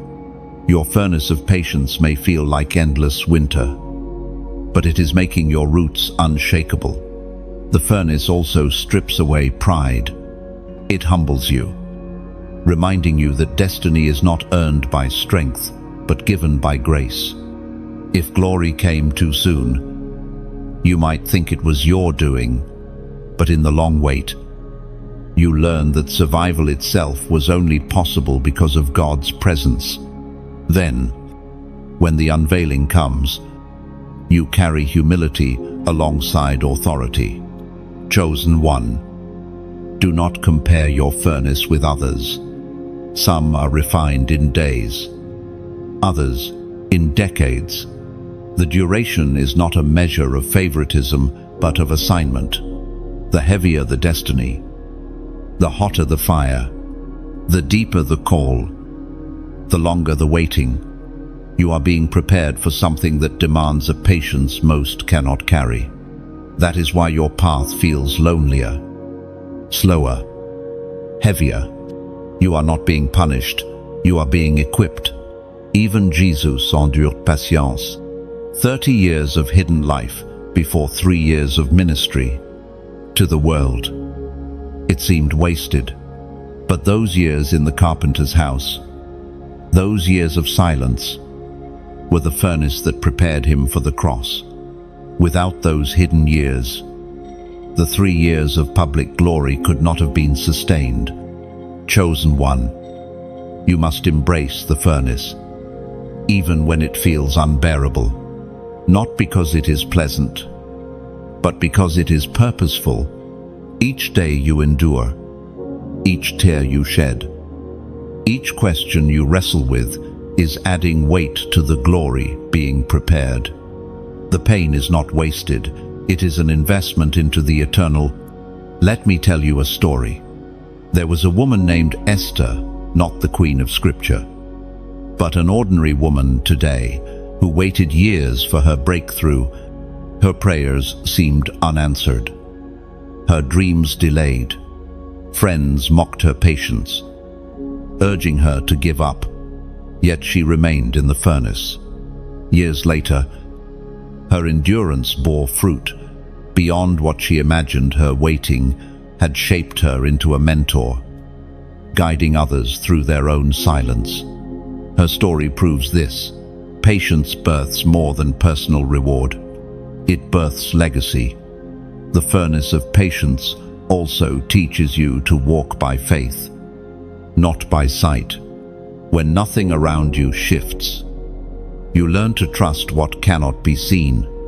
Faith is not grown in abundance, but in lack. Trust is not deepened in answers, but in silence. This furnace is where faith matures into unshakable conviction. So, chosen one, do not despise the furnace. Do not curse the silence. It is holy ground. The very heat you despise is shaping you into someone who will carry glory with strength. The very waiting you resent is preparing you for a destiny that cannot be rushed. You may not see it now, but one day you will look back and say, "It was good that I waited. It was good that I endured. It was good that I was placed in the furnace. For without it, I would not be who I am today." The furnace of patience is not forever. Every fire has its end. Every winter yields to spring. Every silence gives way to song. And when your day of unveiling comes, you will not rise fragile, you will rise forged, refined, unshakable, chosen one. Hold on. The furnace is painful, but it is purposeful. The waiting is heavy, but it is holy, and the glory being prepared will far outweigh it all. Chosen one. There is a hidden work in your waiting that many overlook, the cleansing of what cannot go forward with you. Waiting seasons act like a filter, a sieve, shaking loose the things, people, and habits that would weigh you down in your next chapter. This is not cruelty, it is purification.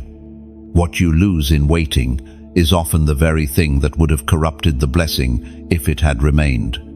The silence you endure, the long pauses, the unanswered prayers, they are stripping seasons. They separate what is temporary from what is eternal, like a sculptor chiseling away excess stone. Heaven removes what does not belong in the finished masterpiece. The Word of God declares in the Gospel of John, chapter 15, verse 2, "He cuts off every branch in me that bears no fruit, while every branch that does bear fruit, He prunes so that it will be even more fruitful." Pruning feels like loss. Branches are cut, leaves fall, beauty seems diminished. But the gardener knows that cutting is not killing, it is preparation for greater fruit. Without pruning, branches grow wild and fragile. With pruning, they grow strong, abundant, and fruitful. The silence you despise is pruning. It is removing what cannot thrive in your future. Consider Abraham. Before stepping into the covenant promise, he had to leave his father's house, his land, his comfort. The waiting season was not just about arrival, it was about separation. Old patterns, old voices, old securities could not walk with him into the land of promise. Think of Israel in the wilderness. Their journey could have been short, but the waiting became a filter.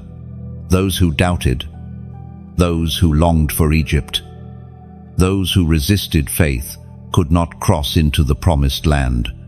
The wilderness was not wasted, it was cleansing.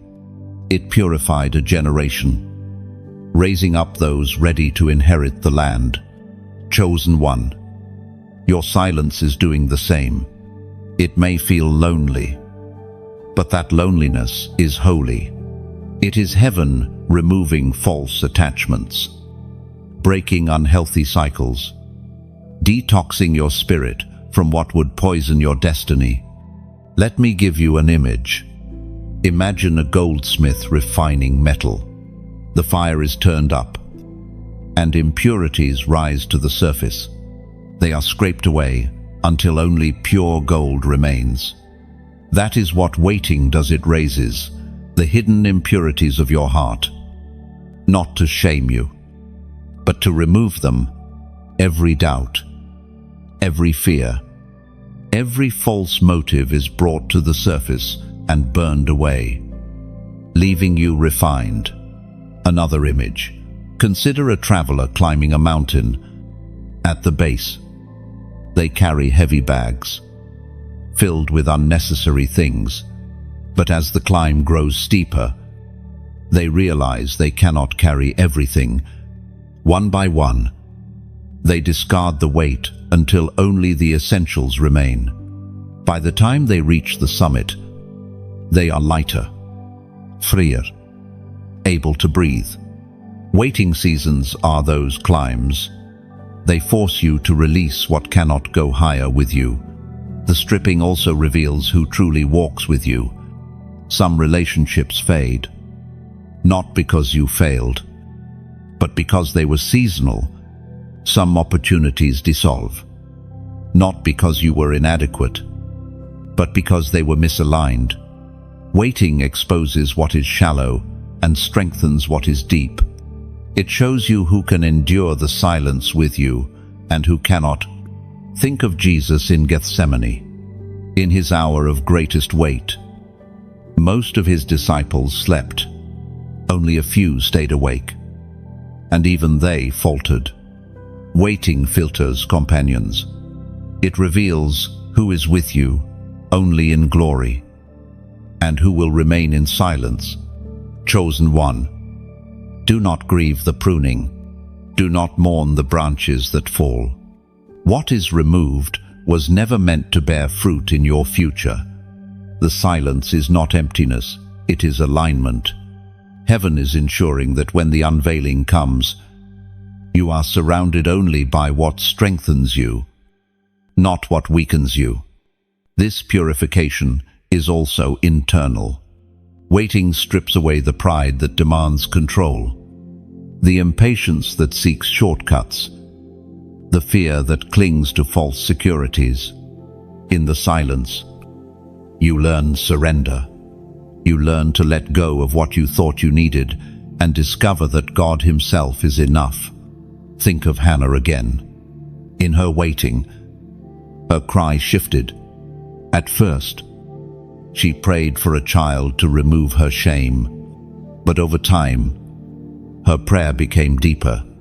If given a son, she would return him to the Lord. The waiting purified her desire, aligning it with heaven. And when Samuel was born, he was not just her son, he was God's prophet. That purification could only happen in waiting. Another image, a musical instrument being tuned. The strings are tightened, sometimes painfully, until they find the right pitch. If left untuned, the instrument produces noise, not music. Your silence is tuning you, tightening you, aligning you, so that when your moment comes, your life will produce harmony, not chaos. Chosen one. Purification is never easy. It is lonely. It is painful. It feels like loss. But in truth, it is gain. Every branch cut, every bag dropped, every impurity burned is making you freer, lighter, purer. The silence is detoxing your destiny. So, instead of despising what is leaving, bless it as it goes. Instead of clinging to what is being cut, release it with trust. Heaven knows what you cannot see. Heaven knows what would break you if allowed to remain. Chosen one. This stripping will not last forever. Pruning is seasonal. Winter does not stay. After the cut, spring comes. After the silence, fruit appears. And when it does, you will not resent the pruning, you will thank God for it. For what you lost was not fruit, it was weight. And what you gained was not silence, it was purity. Chosen one. What looks like stillness in your life often hides breakthrough in disguise. Breakthrough is not always announced with trumpets. Sometimes it comes quietly, softly, while you are still wondering if God has even heard your prayer. Heaven's work is often hidden until the moment it blooms. Think of a seed beneath the soil. For weeks, it lies unseen. If you judged it by sight alone, you would say nothing is happening. But underground, roots are spreading, cells are dividing, life is pressing upward. And then, one morning, without warning, the soil cracks. and green shoots appear. That is breakthrough. It happens invisibly until suddenly it is undeniable. We are reminded in the book of Galatians, chapter 5, verse 1. It is for freedom that Christ set us free. Stand firm, then, and do not be burdened again by a yoke of slavery. This truth carries the heart of breakthrough. To be set free is not only to see doors open, but to refuse chains that once held you. Breakthrough is not simply about answered prayer, it is about standing firm in the freedom already purchased for you. What feels delayed may, in fact, be heaven preparing you not just to receive, but to remain free when the promise arrives. Chosen one. Many of your battles are simply this: holding on long enough for the invisible to become visible. When you see nothing, heaven is still working. When you hear silence, heaven is still arranging. When you feel weary, heaven is still sustaining. The disguise of stillness does not mean absence, it means construction. Let me tell you a story. There was a woman who prayed for years for her family's healing. She saw no progress, only more brokenness. But one ordinary day, when she had nearly stopped asking, a door opened, a conversation, a reconciliation, a healing that seemed impossible before. She realized the breakthrough had been building all along. She just couldn't see it. The silence was never empty. It was preparation. Another image. Imagine water dripping onto stone, day after day, drop after drop. Nothing seems to change, but over time, a groove forms, then a channel, until the stone is reshaped completely. The breakthrough was hidden in each drop, though invisible to the eye. In the same way, every prayer, every tear, every act of faith is a drop carving your future. And one day, the shape of breakthrough will emerge. Chosen one. This is why you must not despise small progress. Breakthrough rarely arrives all at once. It often begins as subtle shifts, a softening of a heart, a change in an atmosphere, a whisper of peace in the storm. Small signs are the first cracks in the soil. Celebrate them. Honor them. They are proof that heaven's hand is moving. Now, let me speak gently to your heart. If these words feel like they echo your own prayers, if you sense the Spirit tugging at you saying, "This is for you," then let yourself respond, not out of obligation, but as a mark of remembrance. When you like this message, see it not as a button, but as placing a stone at the edge of a river. Just as Israel built altars of stones to remember where God had delivered them, your like becomes a stone of memory. You are saying, "Here is where I mark my faith," even when the soil looks unbroken. When you share this message, do it, not as promotion, but as passing bread to a hungry traveler. Somewhere, someone you know is silently starving in their waiting season. Your act of sharing could be the bread that keeps them alive one more day. And if you choose to subscribe, let it not feel like joining a channel, but like joining a caravan in the desert, alone. The journey is heavy, the sand endless, the thirst unbearable. But in company, the walk becomes lighter, the songs louder, and hope easier to carry. Subscribing becomes your way of saying, "I will not walk this road alone. I will walk with others who wait for their breakthrough too." Even your comment can be more than text. Write what your spirit carries. Even briefly, your words may be like a spark in someone else's night. A single sentence can set another heart ablaze with courage. That is the power of honest testimony. It turns private struggle into shared strength. Chosen one. Breakthrough is not a rumor, it is a certainty. It may be hidden now, disguised beneath silence. But it is growing. It is rising. It is pressing upward. And when the time comes, nothing will hold it back.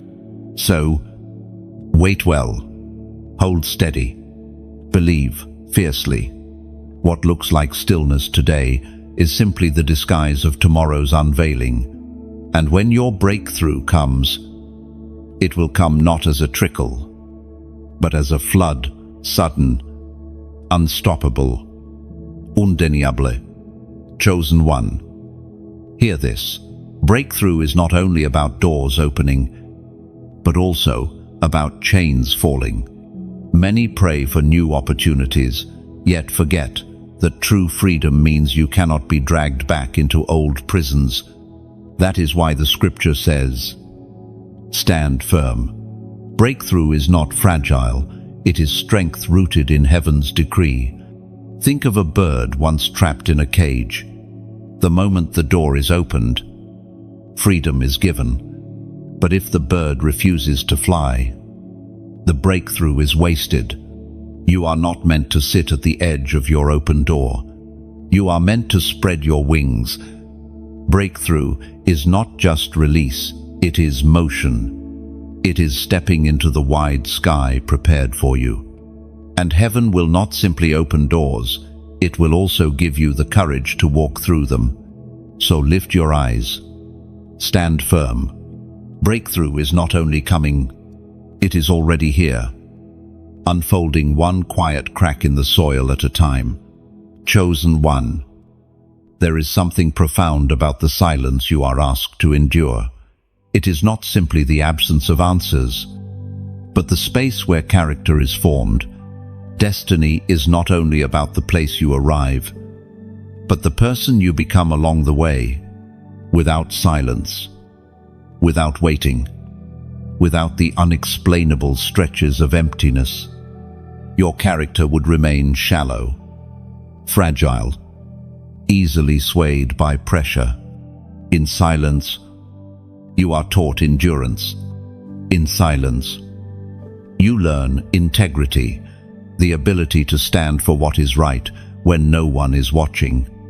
In silence, you cultivate faithfulness, not because crowds applaud, but because heaven alone sees. These qualities cannot be taught in haste. They must be forged in stillness. According to what is revealed in the book of Proverbs, chapter 10, verse 9, whoever walks in integrity walks securely, but whoever takes crooked paths will be found out. Chosen one. The road of destiny is not straight because it is not only leading you forward, it is shaping you inward. You may look around and see others sprinting, appearing to progress quickly. But if their character is weak, their rise will collapse under its own weight. Only those who have been seasoned in silence, whose character has been deepened in waiting, can carry crowns without crumbling. Think of Joseph again. Long before he wore Pharaoh's ring, he wore the chains of a slave. Long before he ruled in a palace, he ruled his own spirit in prison. If Joseph had not learned integrity in obscurity, the palace would have devoured him. It was the unseen seasons that shaped the visible one. Or think of David. He killed lions and bears in the fields when no one saw.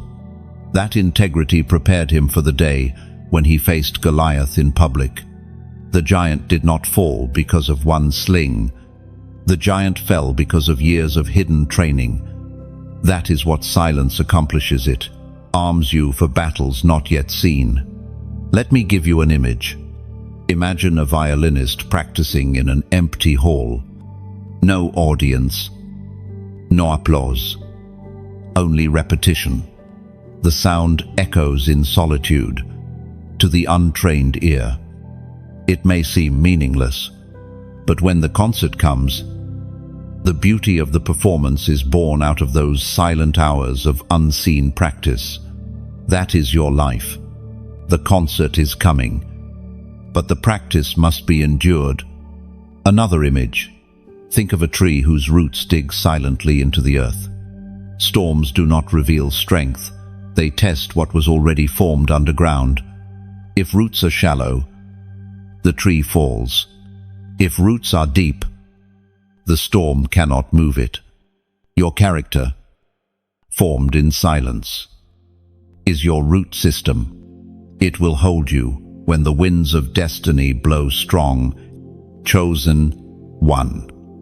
Silence is not your enemy. It is your teacher. It reveals whether your motives are pure.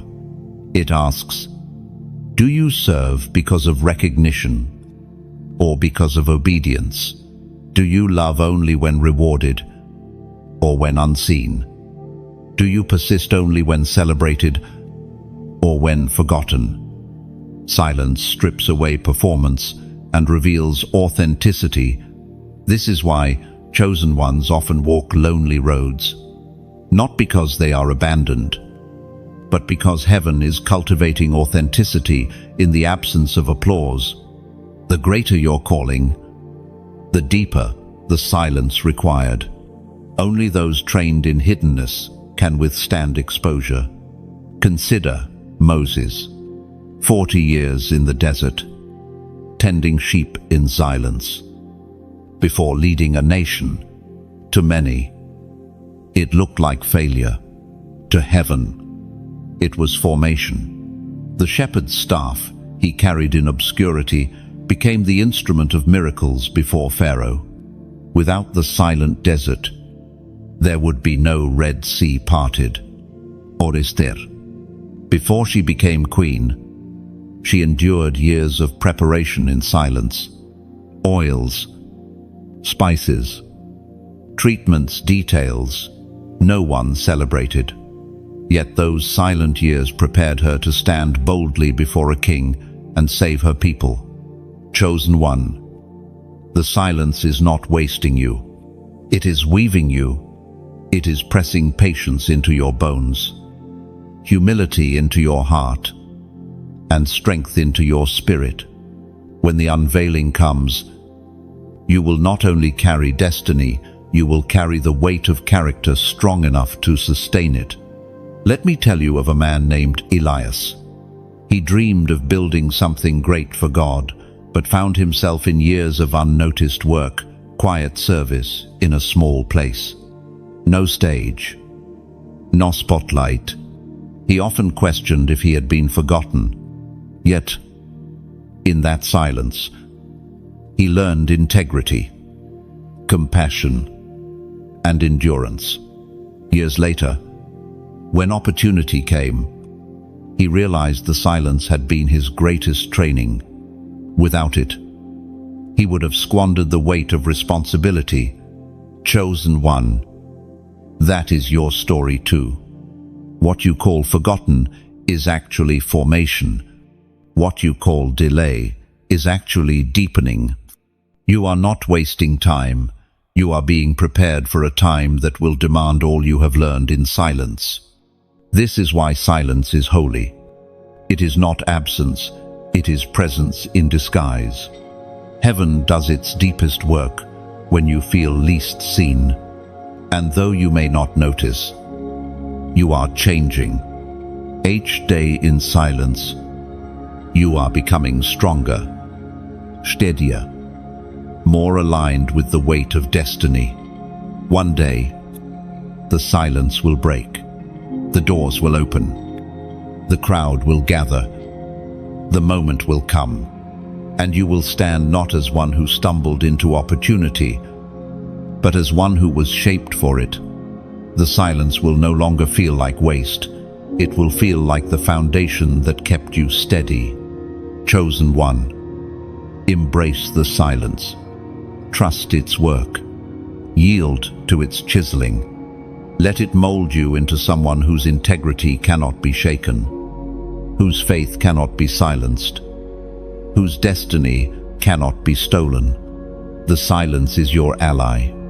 And when the season shifts, you will rise not untested, but unshakable, chosen one, when silence and waiting have done their refining work. There emerges something deeper than endurance wisdom, not the wisdom of books alone, not the kind taught in lecture halls, but the wisdom that comes only through fire, only through shadows, only through nights when you had nothing but trust to keep you alive. This wisdom is the crown of those who endure. Wisdom is not simply knowing facts. It is discernment, the ability to see beyond the surface, to perceive the hidden threads weaving a story. It is insight, the ability to recognize the difference between what glitters and what truly holds value. And it is foresight, the ability to step carefully because you know every choice carries weight in eternity.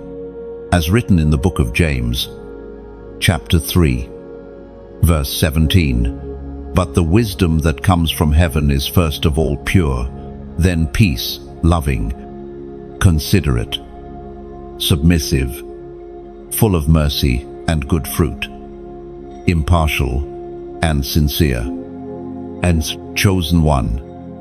Notice this: wisdom is not loud. It is not boastful. It does not parade itself. True wisdom is pure and peace-loving. It is steady, unshaken, rooted. That is why chosen ones often walk differently. They move with a calm the world cannot understand. The storms rage, but their steps remain measured. This is not naivety, it is wisdom forged in waiting. Think of Solomon. He asked not for riches or fame, but for wisdom to lead. His wisdom became a beacon for nations. Yet even Solomon's wisdom was tested, for when his heart drifted, knowledge without obedience became vanity. True wisdom must be anchored, not just in the mind, but in reverence for God. Consider Daniel, in a foreign land, surrounded by idolatry. He did not panic or compromise. He discerned when to speak, when to be silent, when to stand firm, when to bow only to God. His wisdom preserved his life and exalted his name, not because he sought power, but because he carried heaven's insight. Wisdom is often revealed in restraint. The chosen one does not leap at every opportunity. They do not fight every battle. They do not answer every accusation. Instead, they wait. They weigh. They discern. To the impatient, this looks like weakness, but in truth, it is strength. For wisdom knows that timing is everything, and silence can be as powerful as speech. Let me give you an image. Imagine a chessboard. The novice player moves pieces frantically, seeking quick victories, blind to traps. The master, however, studies quietly, anticipating moves many steps ahead. Ach Pause. Each delay, each careful move is strategy.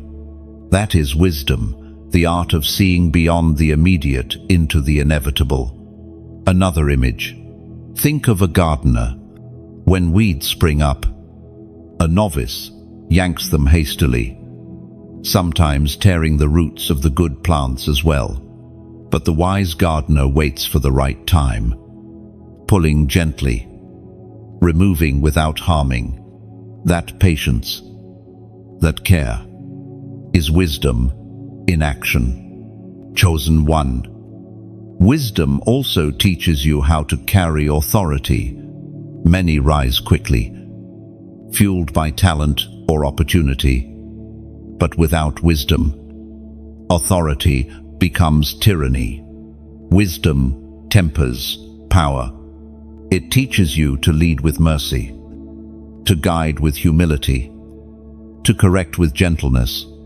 Without wisdom, crowns crush. With wisdom, crowns become instruments of service. This is why chosen ones often walk through long waiting seasons, because wisdom takes time. It cannot be microwaved. It cannot be rushed. Every silent night, every unanswered prayer, every trial endured is adding layers of wisdom to your spirit. You may not notice it, but others will. They will see the calm in your eyes, the steadiness in your steps, the clarity in your words. That is wisdom. Wisdom is also tested in conflict. Anyone can speak when praised, but wisdom speaks when provoked. Anyone can love when loved, but wisdom loves even when wronged. This is why chosen ones endure betrayals and misunderstandings. They are classrooms where wisdom is sharpened. What feels like injustice is often training in discernment and mercy. Think of Jesus before Pilate, accused falsely. He did not lash out. He remained silent, where silence was stronger than words.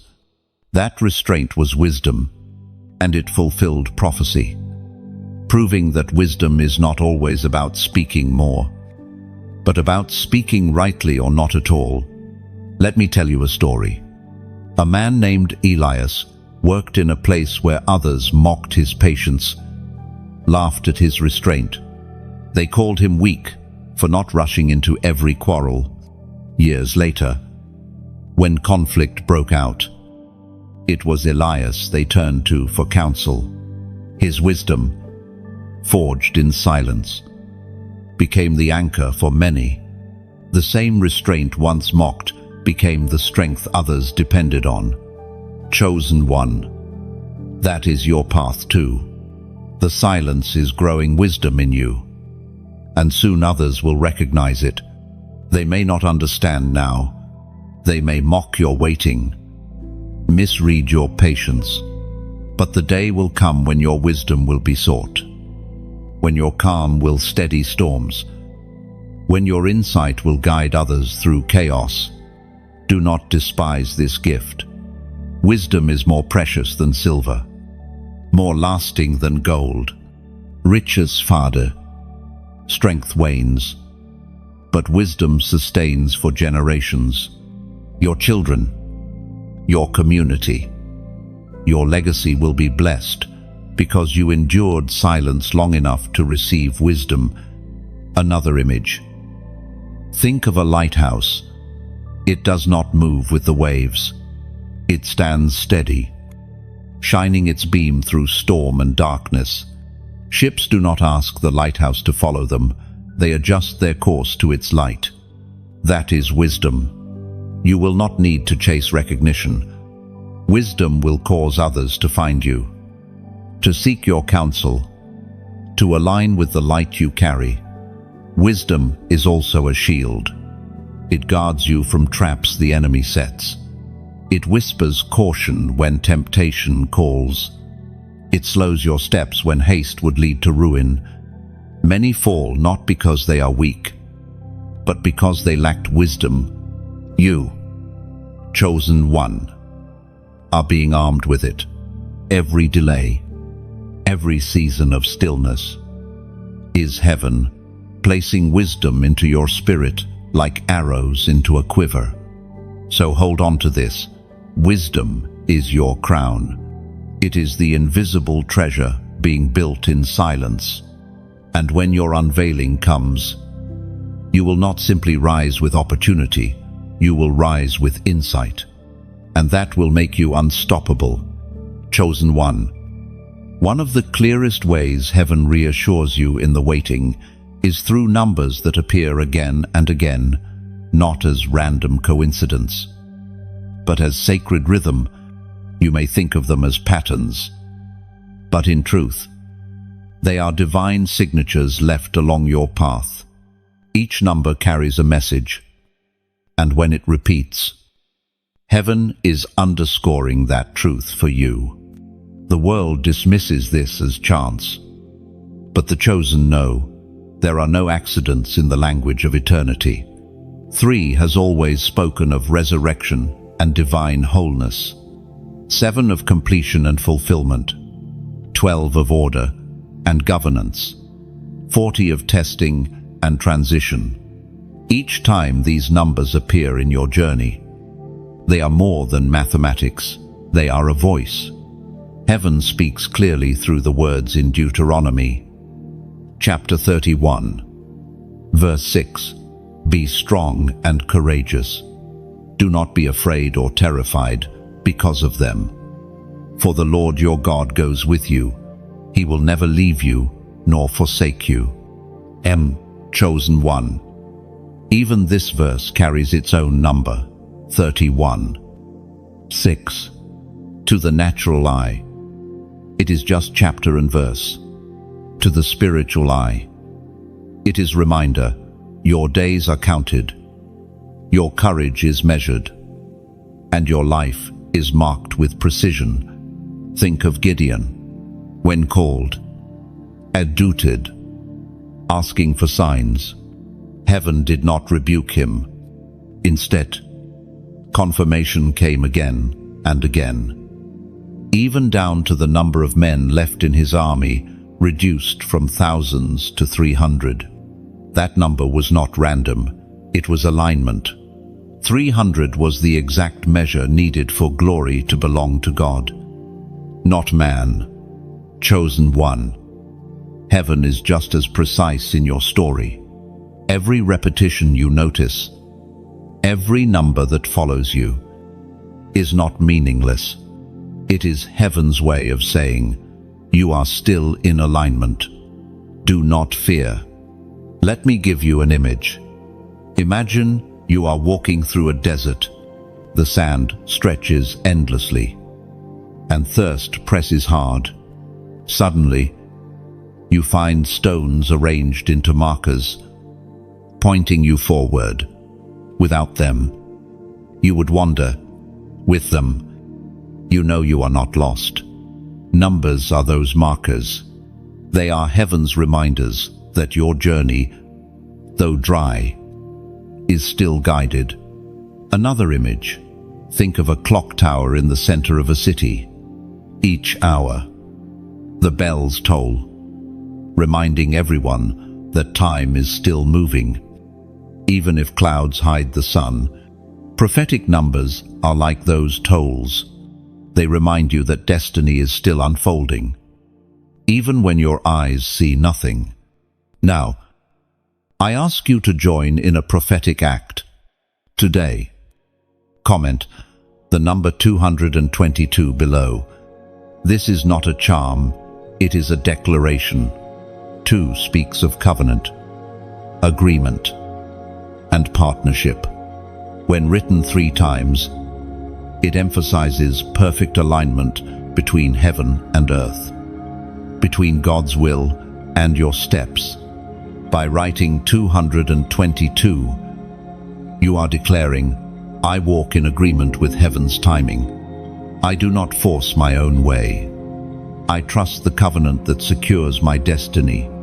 This is more than text. It is a vow. Each time you see 222 again, whether on a clock, a receipt, or a sign, let it remind you, I am aligned. I am partnered with heaven. I am not forgotten. Chosen one. Prophetic numbers are not superstition. They are scripture written into your days. Just as the rainbow was a covenant to Noah, numbers often become covenants to you, visible reminders of invisible promises. Remember Elijah. He prayed 7 times before the cloud appeared. It was the 7th time, not the 1st. Not the 5th that breakthrough came. The number marked the moment. Without persistence, he might have missed it. So too, with you. Do not despise the repetition. Do not ignore the pattern. These are not distractions, they are confirmations. Chosen one. Take comfort in this. If heaven is counting your steps, then none of them are wasted. Every delay is measured. Every silence is noted.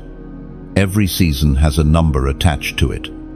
And when the fullness of time arrives, breakthrough will come not one day too soon, not one day too late. Your life is not chaos. It is choreography. Every number you notice is a drumbeat in the song heaven is writing, and as long as the rhythm continues, you are still in the dance. So, carry 222 inches, your spirit as you walk. Let it be your reminder. You are in covenant. You are in alignment. You are secure. And when impatience whispers, let the rhythm of numbers silence it. For heaven has already written your story, down to the detail of time itself. Chosen one. Let me unfold the weight of 222 even more clearly. 1, 2 is a reminder that God walks with you in covenant. 2s emphasize agreement, your spirit aligning with heaven's timing. But 3 together form a seal, covenant upon covenant, alignment upon alignment, order upon order. It is heaven's way of saying, this is established, and no force can undo it. Think of marriage, where two become one. That covenant binds two lives under one promise. Now imagine heaven binding itself to you threefold, not once, not twice, but sealed and unshakable. That is the message of 222. You are not walking alone. You are in divine partnership, and the path beneath your feet is secured. So when you comment or see 222, let it not just be numbers. It is your reminder that you are walking in step with a God who never breaks covenant. Every pause, every delay, every door closed is still leading you in his alignment. Chosen one. One of the greatest mysteries of your journey is how suffering can transform into strength. To the natural eye, pain looks like a thief, stealing joy, time, and hope. But in the unseen realm, pain often becomes the forge where your greatest resilience is born. Suffering is not only endured, it is redeemed. The chosen are not spared from hardship. In fact, they often walk through valleys deeper than most. But the valley is not their grave, it is their classroom. Each tear sown becomes a seed. Each wound endured becomes a well of compassion. Each night of anguish becomes a foundation of wisdom, as the prophet Isaiah wrote in chapter 61, verse 3. To bestow on them a crown of beauty instead of ashes, the oil of joy instead of mourning, and a garment of praise instead of a spirit of despair. Oh, chosen one. This verse reveals the holy exchange. Ashes become beauty, mourning becomes joy, despair becomes praise. Heaven never wastes suffering, it transforms it. Your scars are not signs of defeat, but of survival. And survival is the soil where strength grows. Think of Joseph once more, betrayed by his brothers, enslaved, falsely accused. Imprisoned, his life seemed like unending suffering. Yet every pain sharpened him. By the time he stood before Pharaoh, he carried not only wisdom, but empathy, able to save the very brothers who once betrayed him. His suffering became his strength. Another image. Consider a pearl. It begins as irritation, a grain of sand inside an oyster. The oyster responds by covering it with layer after layer until what was once pain becomes treasure. That is your life. Every grain of suffering is being layered with grace until it shines as something priceless. Chosen one. You may not yet see this transformation. When you are in the middle of suffering, it feels endless. But know this, heaven is weaving purpose into every thread of pain. What you see as loss is often the very ingredient of your future strength. Consider Paul, beaten, imprisoned, shipwrecked, abandoned. His resume was full of pain. Yet he declared, "When I am weak, then I am strong." Why? Because suffering stripped away self-reliance and anchored him in divine power. Strength was not the absence of weakness, but the presence of God in weakness. Let me give you an image. Imagine a pot shattered into pieces. To the world, it looks ruined, but in the hands of a master craftsman practicing kintsugi, the cracks are filled with gold. The pot becomes more beautiful for being broken. That is your story. Heaven does not hide your scars. It fills them with glory until your brokenness shines brighter than unbroken clay ever could. Chosen one. Suffering also makes you a vessel of compassion. Those who have never walked through valleys often lack the depth to comfort others. But you, who have tasted silence, grief, and waiting, can speak with authority to those in despair. Your words carry healing, not because they are clever, but because they are born of survival. Think of Jesus. His suffering was not only for redemption, it was also for empathy. The book of Hebrews reminds us that we have a high priest who sympathizes with our weakness because he himself walked through it.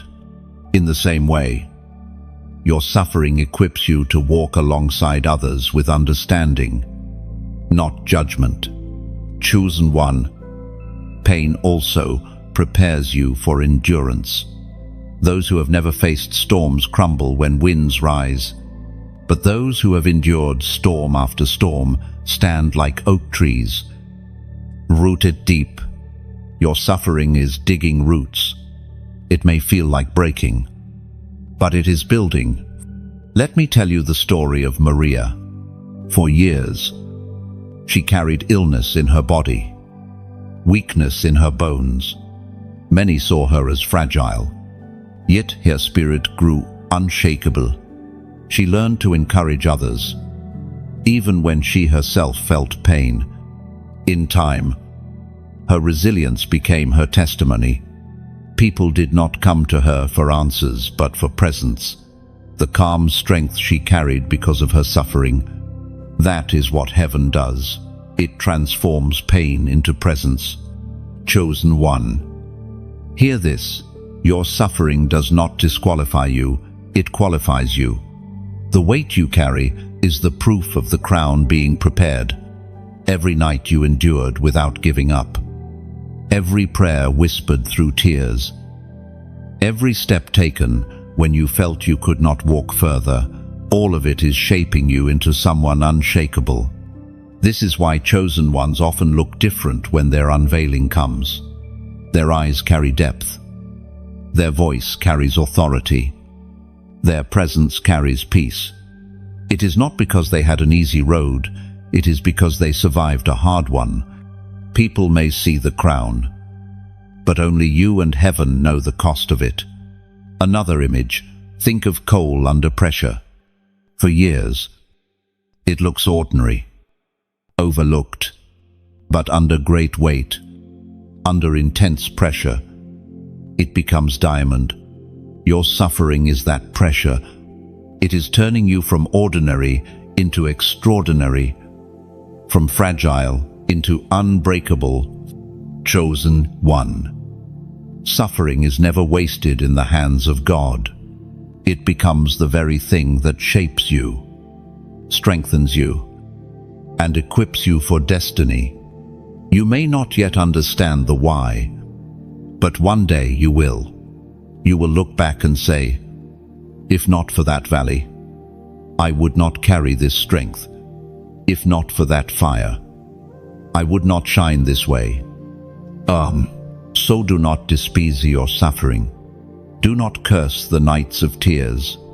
They are not the end of your story, they are the soil of your strength. Beauty will rise from ashes. Joy will spring from mourning. Praise will replace despair, and your scars will shine with the glory of survival. Chosen one, you are not broken, you are being built. You are not defeated, you are being forged. And when your unveiling comes, your strength will not be borrowed, it will be born from the fire you endured. Chosen one, if suffering shapes you into strength, then testimony is what turns that strength into light for others. What you carry is not meant to stay hidden. The oil pressed out of your trials is meant to burn as a lamp, guiding others who still wander in the dark. Your pain was not wasted. It was preparation for someone else's hope. But here lies a tender truth. Many of you are hesitant to share your story. You think, who would listen? What if my words are too simple? What if I am not eloquent? Yet heaven whispers, your survival is the sermon. Your scars speak more than polished speeches ever could. Scripture says in the second letter to the Corinthians, chapter 1, verse 4, He comforts us in all our troubles, so that we can comfort those in any trouble with the comfort we ourselves receive from God. Oh, chosen one, your comfort is not just for you, it is transferable. What heaven poured into you in silence, it now asks you to pour into others. You are like a vessel filled in secret, now poured out in public. Imagine a well in a desert. It fills slowly, drop by drop, unseen beneath the sand. But once dug, it becomes the source of life for an entire caravan. That is your story. The years of waiting, the drops of tears they were filling your well. And now, others who are thirsty will drink from what your endurance produced. Another image. Think of a lighthouse. It does not erase the storm, nor calm the waves. Its light cannot stop the rain, but it shines as a signal. This is the way. You are not lost. Your testimony is that lighthouse. You may not fix every storm in another's life, but your light will guide them safely through. Chosen one, this is why I gently ask you, if these words have touched your spirit, if you have found yourself in these metaphors, if you have felt heaven reminding you through them, then let your response become an act of light.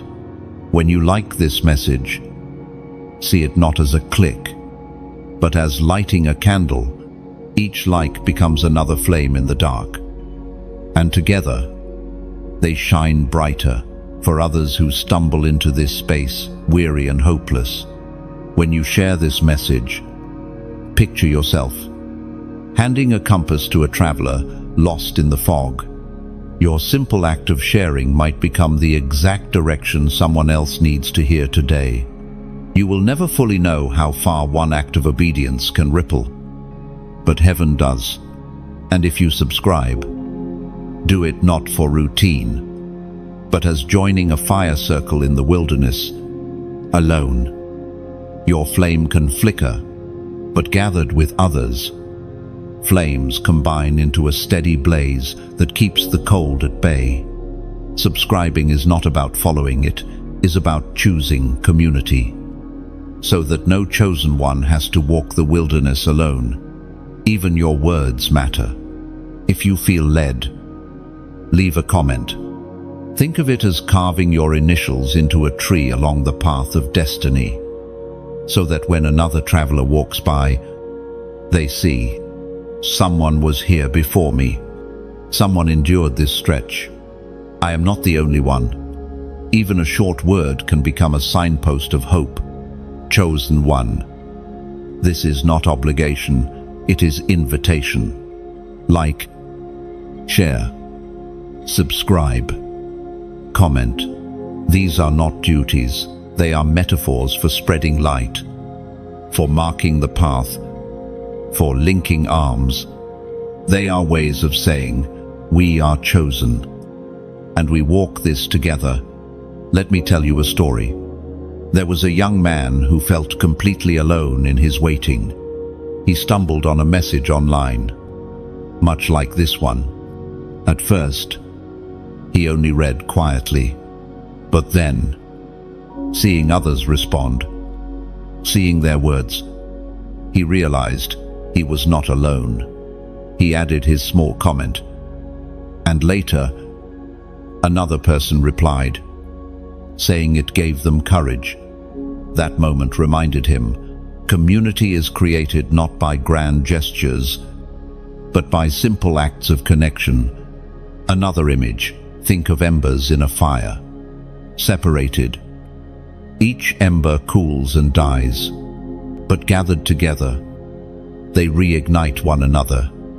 Your participation, small as it may feel, is like gathering embers, keeping the fire alive for everyone. Chosen one, your story matters. Your voice matters. Your endurance matters. What you thought was silence was actually gathering oil. And now the flame must burn. Heaven does not waste scars. They become the very patterns through which light shines. And here is the beauty. Every time you share light, it multiplies. A candle loses nothing when it lights another. The flame only grows. Your testimony, your support, your act of connection, it is not depletion. It is multiplication. So, take heart. The waiting was not in vain. The pruning was not cruel. The suffering was not wasted. All of it was preparing you to be a well in a desert, a lighthouse in a storm, a fire in the cold. And as you let that light shine, others will find their way too. Chosen one, you are not walking alone. And because you endured, countless others will endure as well. That is the power of your story, and the beauty of sharing it. Chosen one, pause for a moment and realize this. Every act of light you release is a seed planted in unseen soil, watered by heaven, and destined to grow in ways you may never witness. You may never know the name of the one lifted by your story. You may never see the face of the traveler guided by your light, but heaven sees, and in eternity, those seeds will stand as testimonies of your obedience. Think again of the tree planted by streams of water. It does not drink only for itself. Its shade comforts others. Its fruit feeds others. Its roots hold the soil for others. That is you, chosen one. You are becoming a tree of life to many, even in ways you cannot measure. So, walk with courage. Share your light with freedom. For every spark you release, heaven multiplies into a blaze that no darkness can extinguish. Chosen one. One of the most powerful lessons you learn on this path is how to hold peace in the midst of waiting. Waiting is not simply about time passing, it is about carrying peace while time passes. Anyone can wait while restless, but chosen ones are called to wait with stillness, to walk through uncertainty without collapsing into fear. Peace is not denial of the storm. It is calm in the storm. Peace is not blindness to reality. It is trust that reality is not final. Heaven's word is final. The Spirit spoke through the prophet Jeremiah. Chapter 29, verse 11. For I know the plans I have for you, declares the Lord.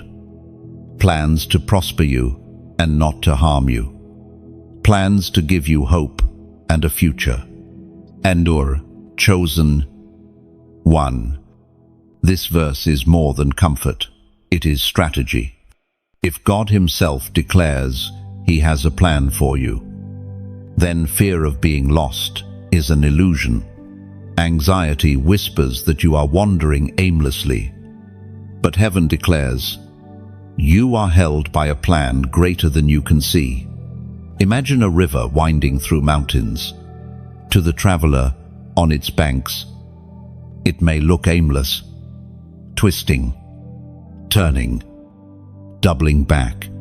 But to the one who sees from above, the river is moving steadily toward the sea. Your journey feels twisted, delayed, even confusing, but heaven sees from above, and the flow is certain.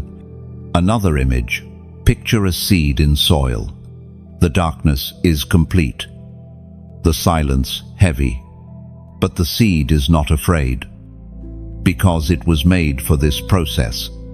Peace comes when you realize you are not buried, you are planted. Waiting is not death. It is growth beneath the surface. Chosen one. Your peace is your warfare. The enemy thrives on panic, on pushing you to rush, on making you fear you are late. But when you stand in peace, you silence his lies. Peace is not passive, it is power. To wait in peace is to declare, heaven's timing cannot be stolen, and I refuse to be moved by fear. Let me tell you a story.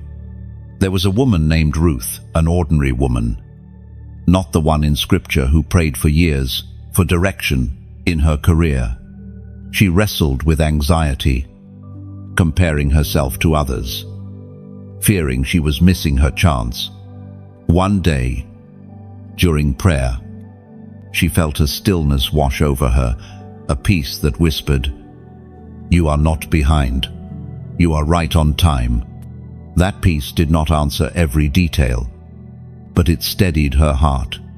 Months later, the right door opened, and she realized peace had carried her further than fear ever could. Chosen one. Peace is your anchor. Storms will come. Voices will rise. Doubts will shout. But peace holds you steady when everything else shakes. Peace is not fragile. It is forged in trust, unshakable in the face of delay. This is why I invite you into a prophetic act.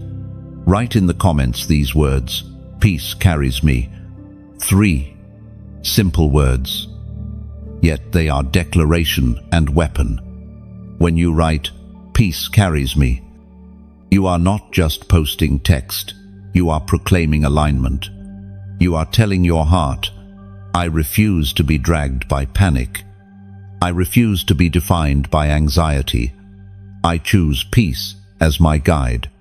And when others see those words, they too will remember that waiting is not weakness, but a season where peace becomes strength. Another image. Think of a boat anchored in a harbor. Waves crash. Winds roar. Yet the anchor holds. That is peace. It does not stop the storm, but it stops the storm from carrying you away. When you declare, "Peace carries me," you are dropping anchor into heaven's promises. Chosen one. Peace also guards your vision. Impatience clouds sight, making you grab what is not yours. Fear blinds, making you miss what is yours. But peace clears your eyes, giving you discernment. With peace, you can see which doors are divine and which are distractions. Even Jesus carried peace in the boat. While the storm raged, his disciples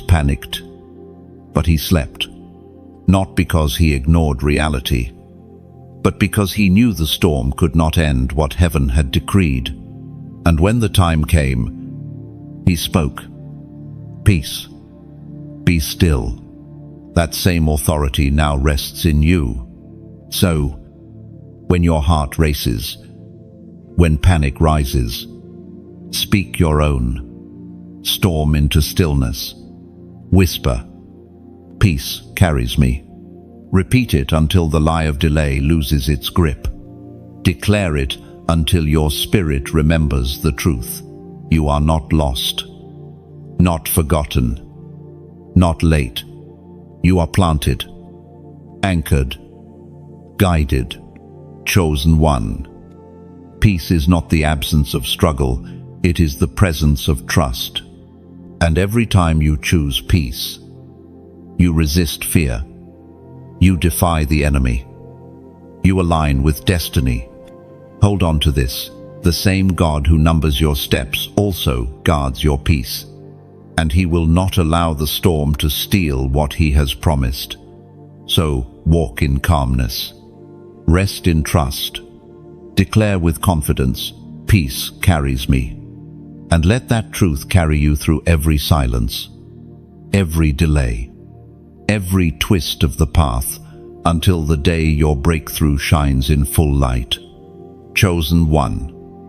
Let me unfold this deeper. When you say, "Peace carries me," you are choosing to lean, not on your own understanding, but on heaven's stability. Peace is not fragile. It is a river flowing from the throne of God.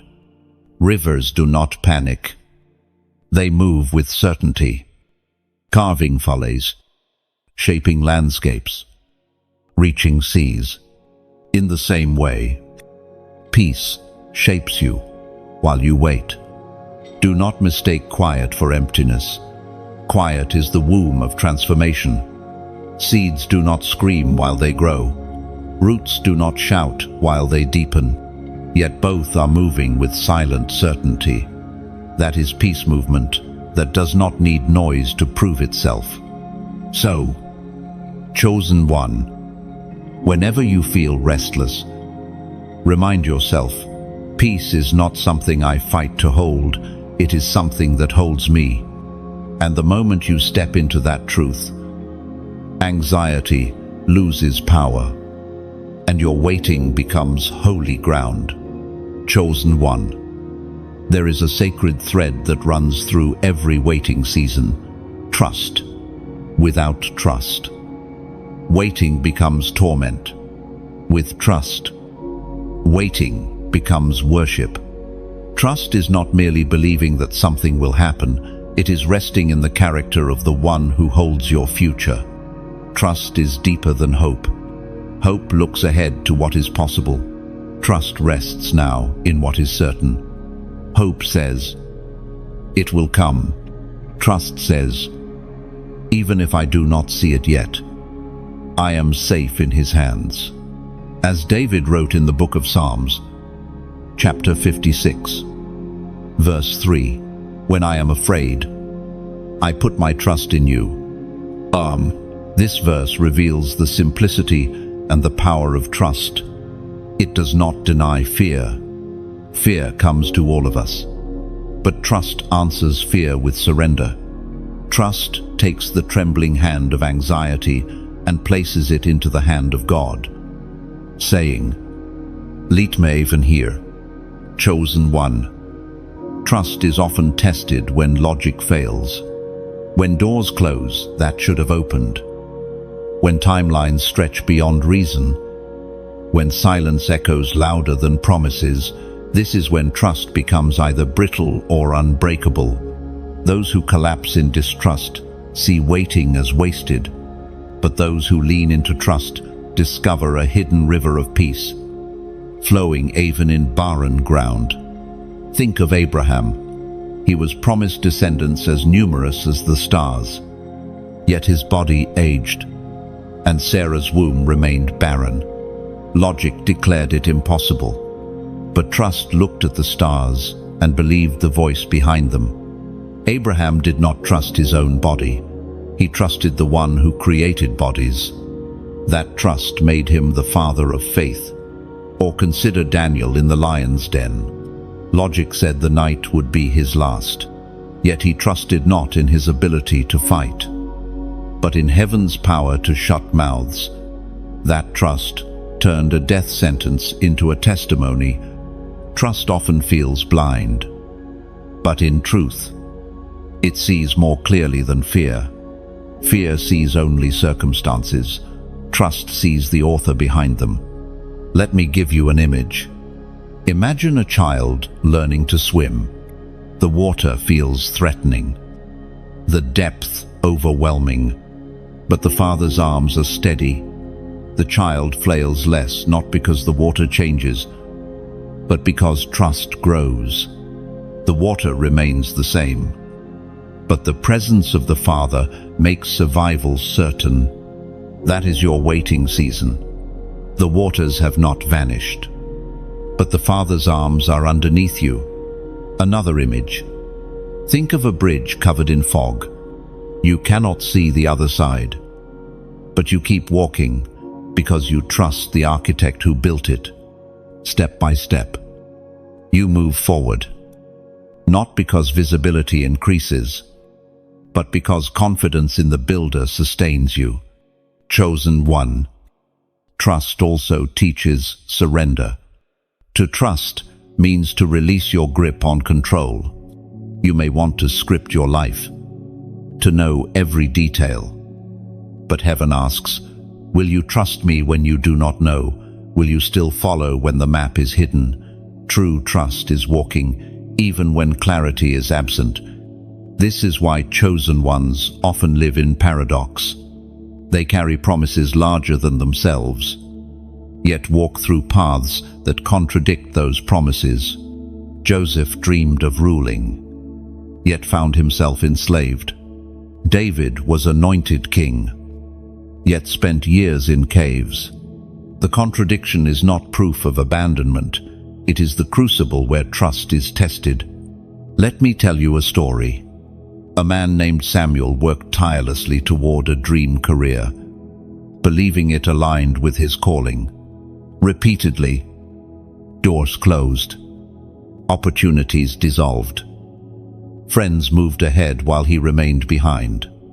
For years, he wrestled with disappointment, but slowly, he learned to trust that the closed doors were protection, not punishment. Later, when the right opportunity came, he realized every delay was heaven guiding him to something better than he imagined. His story was not about achievement, it was about trust reshaping his heart. Chosen one. Trust is also a weapon. The enemy cannot easily shake a heart anchored in trust. Fear may roar, lies may whisper, delays may mock, but trust answers. Even so, I will not be moved. Trust steadies the trembling spirit, silences the restless mind, and anchors the wandering soul. Another image. Think of a mountain climber secured by rope. The climb is steep, the rocks slippery, the wind harsh, yet the climber continues. Not because the danger is gone, but because the rope is secure. Trust is your rope. It does not remove the climb, but it guarantees you will not fall. Chosen one. Do you see how trust transforms waiting? Without trust, you count the days in agony.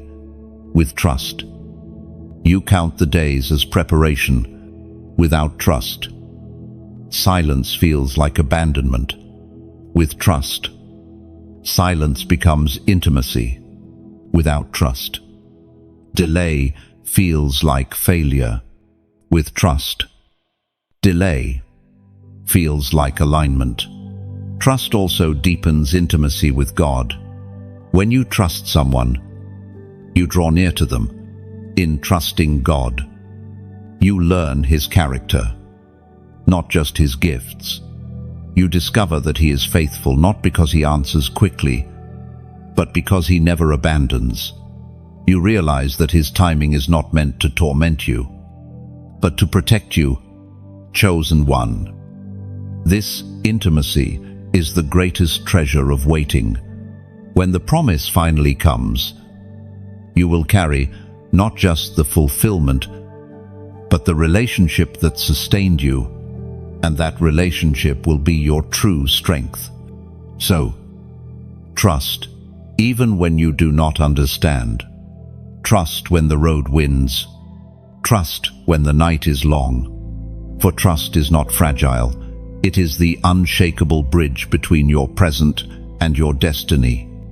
And one day, when the promise unfolds, you will look back and say, I see now. The waiting was not wasted. The silence was not abandonment. Trust was the thread that carried me through. Chosen one.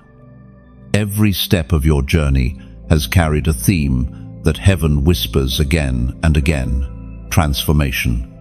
The path is not simply about reaching destiny. It is about becoming the kind of person who can carry it. Transformation is the hidden work of waiting, the invisible miracle unfolding while you wonder if anything is happening at all. Transformation rarely feels glorious while it is happening. To the caterpillar, the cocoon feels like confinement, darkness, even death. Yet inside, wings are forming, structures are changing. What once crawled will one day fly. The cocoon is not a prison, it is the place of rebirth. So too with you, chosen one. The silence you endure is not a tomb, but a cocoon. You are being remade. We read in the letter to the Romans, chapter 12, verse 2, do not conform to the pattern of this world, but be transformed by the renewing of your mind. Then you will be able to test and approve what God's will is, his good, pleasing, and perfect will. Transformation begins in the mind. Waiting seasons break old thought patterns. They strip away lies you once believed, expose fears you once obeyed, and replace them with truth. What feels like mental struggle is actually rewiring. Your thoughts are learning to see differently, to perceive beyond surface circumstances into eternal reality. Think of Moses, raised in Pharaoh's palace. He thought leadership meant power and force. But after 40 years in the wilderness, his mind was renewed. He learned humility, patience, and dependence. Only then was he ready to lead Israel out of Egypt. Transformation turned a prince into a shepherd, and a shepherd into a deliverer. Or think of Peter, bold, impulsive, quick to speak, quick to act, until failure broke him. Denying Christ crushed his pride. But in that crushing came transformation. At Pentecost, he rose not as the same man, but as one filled with boldness, tempered by wisdom. His cocoon was painful, but his wings spread wide. Chosen one, your transformation is not punishment, it is preparation. Heaven will not allow you to carry crowns with old mindsets. Pride cannot walk with power. Fear cannot sit on thrones. Impatience cannot rule with wisdom. So heaven cocoons you, breaking what must break, healing what must heal, reshaping what must be remade. Let me give you an image. Imagine clay on a potter's wheel.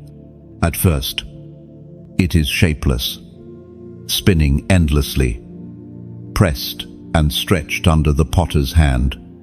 To the clay, it feels like tearing, like pressure without purpose. But to the potter, every touch is design, slowly, averso emergis. That is your transformation. You are on the wheel, spinning under divine hands, pressed but not crushed, reshaped into something that can hold glory. Another image. Consider gold in a furnace. Fire strips away what is impure, leaving only brilliance. To the gold, it feels like destruction, but to the refiner, it is purification. That is why your trials burn. They are refining, not ruining. Chosen one. Transformation also happens in hidden shifts of desire. What you once craved begins to lose its hold. What you once feared begins to lose its power. Slowly, almost imperceptibly, your heart is drawn toward higher things. Waiting seasons recalibrate your appetite until what satisfies you is no longer shallow approval, but divine presence. This is why chosen ones often feel out of place. Old circles no longer fit. Old pleasures no longer satisfy. Old patterns no longer appeal. You are not broken, you are transforming. The cocoon is pulling you away from crawling spaces because wings are coming. Let me share the story of a man named Adrian. He once lived for applause, chasing recognition in everything. But when a long season of waiting stripped him of opportunities, he felt lost.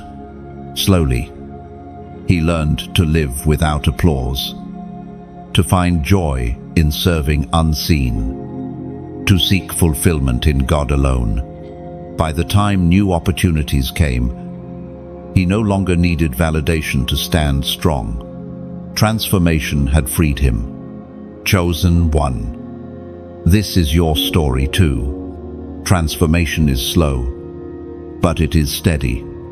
Each prayer whispered, each tear shed, each temptation resisted is part of the process. You may not see wings yet, but heaven sees the butterfly already. Transformation also equips you with empathy. Before, you may have judged others harshly, assuming their weakness meant lack of faith. But after your own wilderness, you learn compassion. You understand pain differently because you have carried it. And compassion makes your authority safe because you do not lead from pride, but from shared humanity.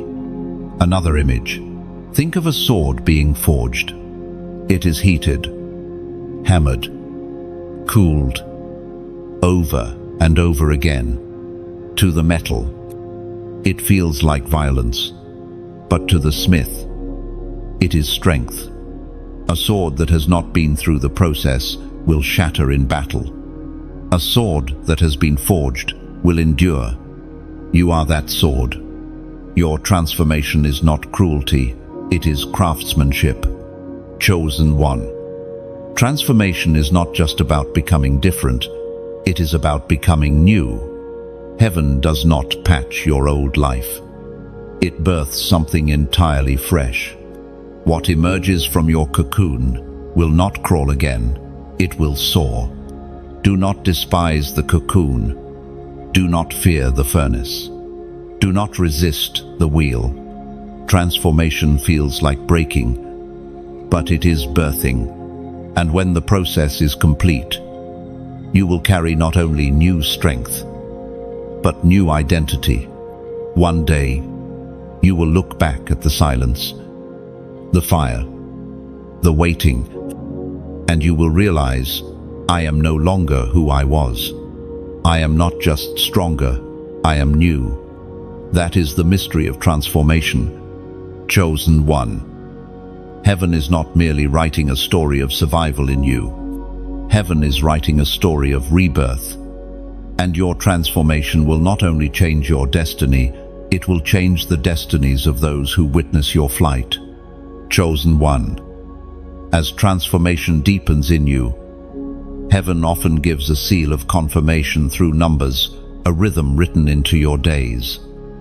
a hidden language that reassures you. You are still in alignment. You are still on time. You are still chosen. These numbers are not coincidences. They are signposts placed by God along the road of waiting, reminding you that destiny is not delayed. It is unfolding. Each number carries meaning. 7 speaks of completion, 40 of testing, 12 of divine government, 3 of resurrection. But sometimes heaven emphasizes new numbers, unique to your journey. These are not abstract, they are deeply personal. They arrive in repeated glimpses, on clocks, on receipts, on signs, in dreams. They whisper truth that your spirit needs in that exact moment. It was proclaimed in the book of Nahum, chapter 1, verse 7. The Lord is good, a refuge in times of trouble. He cares for those who trust in him.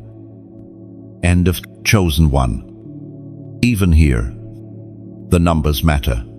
Chapter 1, verse 7, reminding you of the one who completes, the one who is refuge, the one who carries you. Every detail in Scripture, every number in life, is infused with purpose. Think of Gideon's 300 soldiers. That number was not random. It was chosen to strip away human strength so that only God's power could be revealed.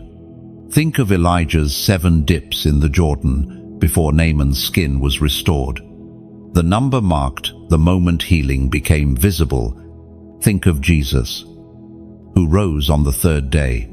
Heaven's countdown to glory was sealed in numbers. Chosen one. Heaven is still writing numbers into your story. And today, the number given for this season is 444. 4 represents foundation, stability, and God's order in creation. On the 4th day, the sun, moon, and stars were set in place to govern times and seasons, repeated 3 times. 444 is heaven's triple assurance. Your foundation is secure. Your times are ordered. Your season is aligned. When you declare 444, you are not playing with digits, you are proclaiming, I am rooted in God's order. My steps are not random.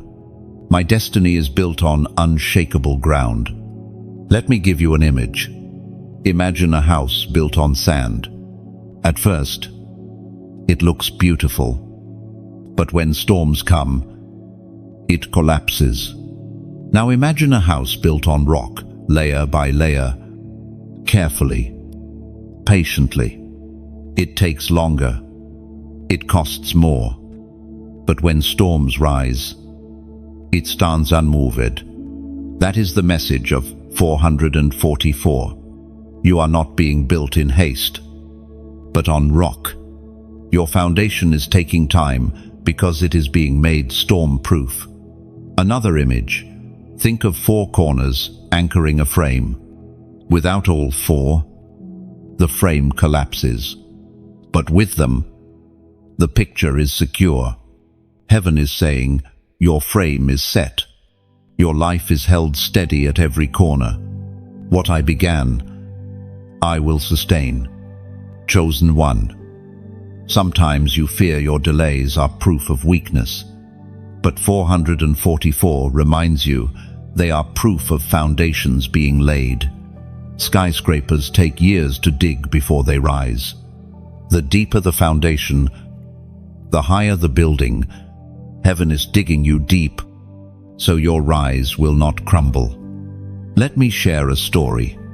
There was a man named Elias who kept seeing 444 on the clock, on car plates, everywhere.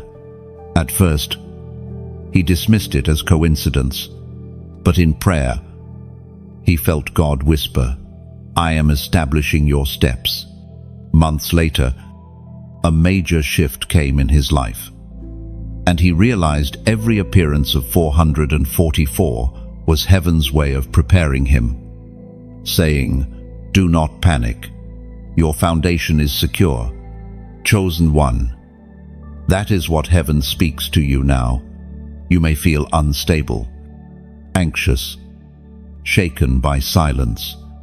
But the truth is, your roots are firm. Your times are held. Your foundation is solid. The ground beneath you is not sand, it is stone. And now comes your prophetic act. I invite you to comment the number 444 below, not as superstition, but as declaration. By writing 444, you are saying, "I choose to trust the foundation heaven is building in me. I refuse to panic at delays. I declare that my destiny is aligned and unshakable." This act is more than text. It is agreement. It is you anchoring your heart to heaven's rhythm. And when others see it, they too will be reminded. We are not wandering. We are being rooted. Chosen one. Whenever you see 444 again, let it steady your heart. Hear it as heaven's whisper. You are not lost. Your life is ordered. Your steps are sure. Do not despise the digging. Do not curse the delays. They are not punishment. They are foundations. The deeper heaven digs, the higher you will rise. And when storms come, you will not fall. For you are built on rock. So, walk forward with confidence. Declare 444 with faith. And remember, your foundation is not fragile, it is divine. Heaven is building you steady, secure, unshakable, and in time, all will see the strength of what has been laid in secret. Chosen one. Let me unfold the depth of 444 more clearly. 1. 4 speaks of stability. Think of 4 legs on a table, 4 directions on a compass, 4 seasons completing a cycle. Nothing wobbles when all 4 are in place. 2 4s speak of confirmation, heaven emphasizing that your stability is not a moment, but a pattern. And 3 4s together, 444, become heaven's seal. Your life is not just steady. It is divinely ordered, fortified on every side. When you declare 444, you are choosing to see your delays not as setbacks, but as construction. Heaven is pouring concrete into your foundations so that when winds come, you will not be shaken. Without foundation, a tower collapses under its own weight, but with foundation, it rises with strength. So do not mistake slowness for weakness. Heaven is not withholding from you, it is fortifying you. And every time you see 444, remember, your life is anchored, your steps are secure, your destiny is unshakable. Chosen one. When you finally see how every delay was a foundation, how every silence was construction, how every trial was shaping, something remarkable happens inside you. Gratitude begins to bloom where frustration once lived. Gratitude is not pretending that the road was easy, it is recognizing that the road was necessary. Gratitude transforms scars into stories, tears into testimonies, waiting into worship. As Paul wrote in the first letter to the Thessalonians, chapter 5, verse 18, "Give thanks in all circumstances, for this is God's will for you in Christ Jesus." Notice, it does not say, "Give thanks for all circumstances," but in them, gratitude is not denial of pain, it is defiance of despair. It is the act of saying, Even here, I see the hand of God. Chosen one. Gratitude turns your heart into fertile ground. Complaining hardens the soil, making it resistant to growth. But thanksgiving softens it, allowing seeds of destiny to take root. Gratitude does not change the situation immediately, but it changes you, and that prepares you for the unveiling. Think of the 10 lepers healed by Jesus. All were healed, but only one returned with gratitude. To him alone, Jesus said, "Your faith has made you whole." Gratitude does not only acknowledge blessing, it multiplies it. Another image. Imagine rain falling on 2 fields. One is plowed, soft, ready. The other is hard, unturned. Both receive the same rain, but only one bears fruit. Gratitude is the plowing of your spirit. It prepares you to receive what heaven is pouring out. Chosen one. This is why I gently ask you, if these words have stirred something in you, if you sense heaven's fingerprints in your journey, then let gratitude flow through small acts of response. When you like this message, see it not as a digital gesture, but as placing a flower at the altar of remembrance. Each like becomes a blossom of thanks, saying, "I choose to honor what has been done in me." When you share this message, think of it as handing a lantern to another traveler. Gratitude is never selfish. It longs to spill over. Sharing becomes your way of saying, "The light that found me may also guide you." And if you subscribe, do it not out of routine, but as planting your root in a grove of trees. Alone, a single tree may stand, but storms can tear it down. Together, roots intertwine underground, strengthening one another against the winds. Subscribing becomes your way of saying, "I choose to grow in community, where gratitude multiplies and roots run deep." Your response, however simple, is an act of gratitude. Gratitude is not loud, it is steady. It is not forced, it is free. And it changes both the giver and the receiver. Let me tell you a story. There was a woman named Elena who lived through years of hidden struggle. When her breakthrough came, she felt the natural impulse to move on quickly, to forget the pain. But one evening, she chose instead to write down every lesson she had learned in her waiting. That act of remembrance became a well of encouragement for others. Gratitude turned her private pain into communal blessing. Another image, think of a tapestry. From the underside, it looks chaotic, threads tangled, collars misplaced. But when flipped, it reveals a masterpiece. Gratitude is the act of turning the tapestry, choosing to see the design rather than the chaos. And once you see it, you cannot help but give thanks. Chosen one. Gratitude also silences the enemy.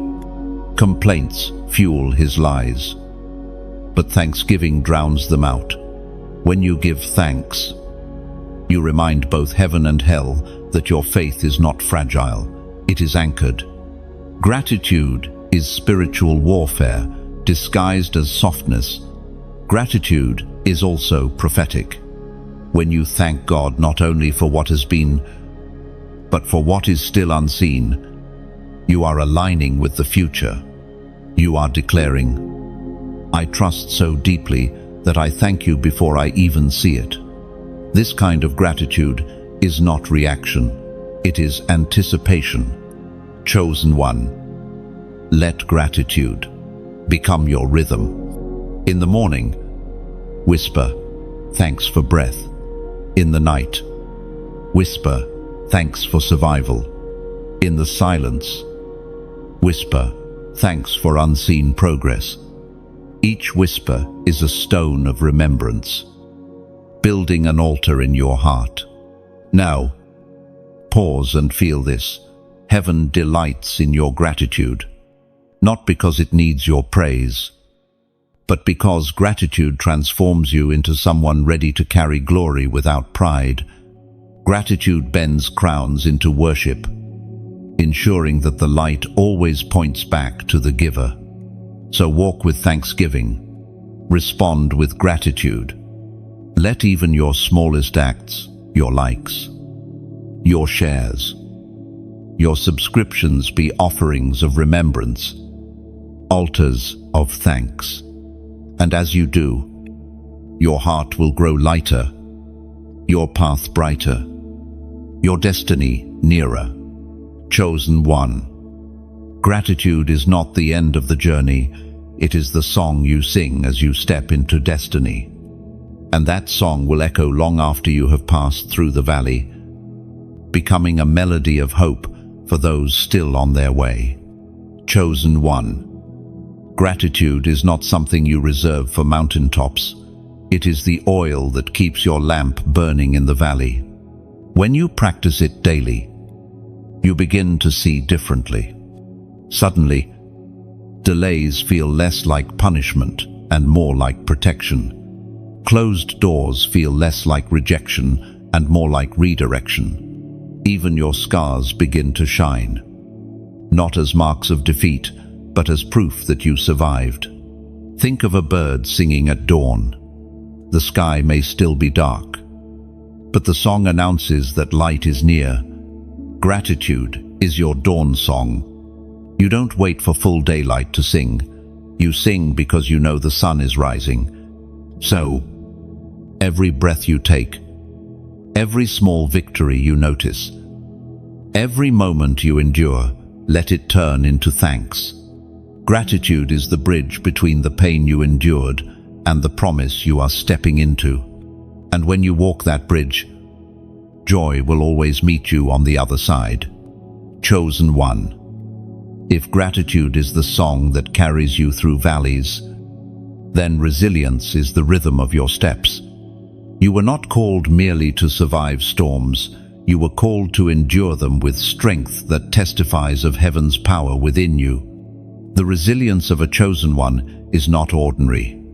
It is born in silence, forged in suffering, and revealed when others would have given up. Resilience is not about never falling. It is about rising every time you fall. It is not about avoiding weakness. It is about finding strength in weakness. It is not about ignoring pain. It is about refusing to let pain have the last word. As Paul reminds us in the letter to the Philippians, chapter 1, verse 6, being confident of this, that he who began a good work in you will carry it on to completion until the day of Christ Jesus. End of. This verse is the heartbeat of resilience. The work begun in you is not fragile. It will not be abandoned. Heaven itself carries your story toward completion. Your role is to keep walking, even when the weight feels unbearable, even when the path feels endless. Think of Jacob wrestling with the angel. He limped away from that encounter, yet he also carried a new name, Israel, one who wrestles with God and prevails. His limp was not weakness, it was resilience. It testified that he endured the night and was changed by it. Another image. Consider a palm tree in a hurricane. The winds bend it nearly to the ground, yet it does not break. When the storm passes, the palm stands tall again, often stronger than before. That is resilience. It does not mean you are untouched. It means you are unbroken. Chosen one. Resilience is also about perspective. When you see setbacks not as endings but as shaping, when you view delays not as losses but as foundations, resilience takes root. It is not denial of reality, but defiance of despair. It is the holy stubbornness that says, I will not quit. I will not be moved. I will rise again. Let me share a story. A woman named Naomi lost everything: her husband, her sons, her stability. Her life seemed shattered, yet even in bitterness, she kept walking. She returned home. She mentored Ruth, and through her resilience, she became part of the lineage of David, and ultimately of Christ. Resilience turned her ashes into legacy. Chosen one, your resilience is not just for you. Others are watching. Others are drawing strength from your refusal to quit. Your survival becomes their courage. Your endurance becomes their hope. Another image. Imagine a candle in the dark. Wind may flicker its flame. Shadows may surround it. Yet it does not go out. That small light changes the entire room. Your resilience may feel small, but it is shifting atmospheres. And now, here is your prophetic act. I invite you to comment these words. Endurance is victory. 3 simple words, yet they carry unshakable power. When you write, endurance is victory, you are not boasting of your own strength. You are declaring trust in the one who sustains you. You are saying, no matter the storm, no matter the delay, no matter the silence, I will not quit. For the very act of enduring is itself the proof of triumph. Chosen one, let those words be etched in your spirit. Speak them when you wake, weary. Whisper them when doubt rises. Write them as your battle cry in this season of waiting. For endurance is not passive, it is active faith, holding ground until the promise comes. Another image. Think of a soldier holding a shield on the battlefield. Arrows fly. Enemies roar. Yet he holds his ground. The shield may be dented, his body tired, but his stance remains. That is what endurance's victory looks like in the spirit. You may be weary, but you are still standing. Chosen one. Resilience is holy. It transforms every trial into testimony. It turns every night of tears into a morning of joy.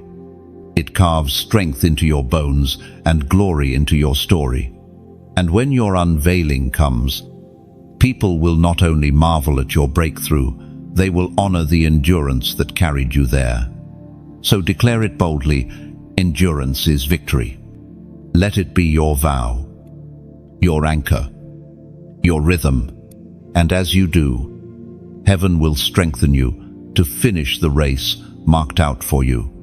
Chosen one, let us go deeper into what endurance is victory truly means.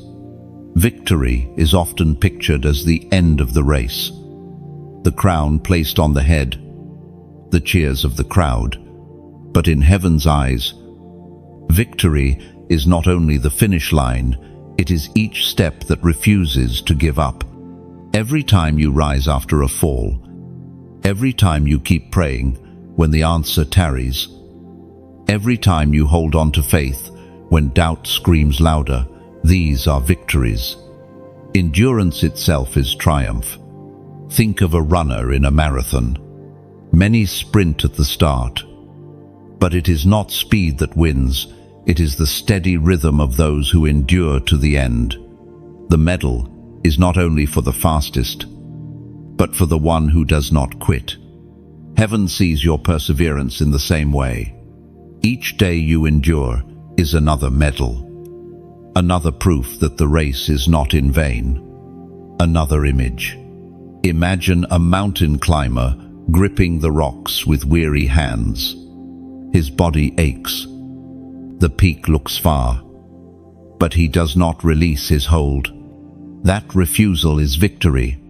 Reaching the top will be glory, but the very act of holding on proves strength. So, chosen one. When you declare, endurance is victory, you are shifting your perspective. You are no longer waiting for some distant day to call yourself victorious. You are recognizing that you are already winning now. Every breath, every prayer, every step forward is evidence that you carry unbreakable resilience. And in heaven's eyes, that is victory, chosen one. After resilience comes something even more precious: perspective. Resilience allows you to endure. Perspective allows you to interpret. Without perspective, endurance feels like endless struggle. But with perspective, endurance becomes meaningful, even beautiful. Perspective is the lens that transforms how you see your waiting, your silence, and your suffering. Perspective is not denial of hardship, it is recognition of purpose. It is the ability to look at the same situation as before, but with new eyes. What once looked like punishment now looks like preparation. What once seemed like delay now appears as divine timing. What once felt like abandonment now is revealed as alignment. The Word of God declares in the second letter to the Corinthians, chapter 4, verse 18, "So we fix our eyes not on what is seen, but on what is unseen, since what is seen is temporary, but what is unseen is eternal." 1. This verse is a call to perspective. The world trains you to see only what is visible: the job not yet received, the door not yet opened, the relationship not yet healed. But heaven trains you to look deeper. The visible is temporary, the unseen, the character formed, the faith strengthened, the spirit refined is eternal. Think of Joseph again. To human eyes, his years in prison were wasted, but from heaven's perspective, they were the years that shaped his wisdom, humility, and resilience. Without those hidden years, he could not have borne the weight of ruling a nation. Or consider Job. To his friends, his suffering was evidence of failure. To heaven, it was the proving of faith that silenced the accuser. The same story. 2. Perspectives. One saw ruin, the other saw refinement. Perspective is the difference between despair and hope. Without it, trials crush you. With it, trials transform you. Let me give you an image. Imagine a painter working on a canvas. Up close, you see only chaotic brushstrokes, colors that clash, lines that make no sense. But when you step back, the chaos becomes a masterpiece. That is perspective. The closer you stand to your pain, the less sense it makes. But when heaven invites you to step back, you see how every stroke belongs to a greater picture. Another image. Think of stained glass. Up close, the pieces look broken, jagged, meaningless. But when light shines through, the brokenness becomes beauty. Perspective is the light that reveals purpose in your fragments. Chosen one. Perspective also teaches you to value time differently. Waiting is not wasted, it is investment. The world says, time lost. Heaven says, roots deepened. The world says, opportunity missed. Heaven says, strength gained. With perspective, you realize that every moment of waiting has been depositing something eternal into you. This is why chosen ones often walk with a calm that others do not understand. They are not blind to reality, they simply see a greater reality. They know that storms are temporary, but character is eternal. They know that delays are fleeting, but destiny is forever. Let me share a story. There was a man named Caleb who lost his business in a sudden collapse. At first, all he could see was failure. But over time, as he rebuilt, he realized that the collapse had freed him from unhealthy partnerships, sharpened his wisdom, and redirected him into a more meaningful calling. His situation had not changed at first, but his perspective had. And with that perspective, despair turned into gratitude. Chosen one. This is your journey too. Perspective is not something you wait for at the end. It is something you choose in the middle. Each day, you decide, will I see this as ruin or as refining? Will I call this silence abandonment or preparation? Will I see waiting as wasted or as sacred? Another image. Imagine a mountain range viewed from different valleys. From one angle, the peaks look unreachable. From another, the same peaks look closer. The mountains have not changed. Only your perspective has. So it is with your challenges. Perspective also aligns you with gratitude. When you see through heaven's eyes, even small blessings shine brightly. A closed door becomes protection. A delayed answer becomes training. A hidden season becomes foundation. Gratitude flows naturally when perspective is clear. This is why Paul could write letters of joy while in prison. His chains did not dictate his vision. His perspective did. He saw beyond the iron bars into eternal realities, to the world. He was bound to heaven. He was free, chosen one. Perspective is not automatic. It must be sought. You gain it in prayer, in stillness, in scripture, in surrender. Without those, you see only with human eyes, but with them, you begin to glimpse with heaven's eyes. Another image. Think of climbing a tower. On the ground, the city feels chaotic, loud, overwhelming. But as you rise, the noise fades. The streets align. The patterns emerge. Perspective lifts you above chaos into clarity. Chosen one.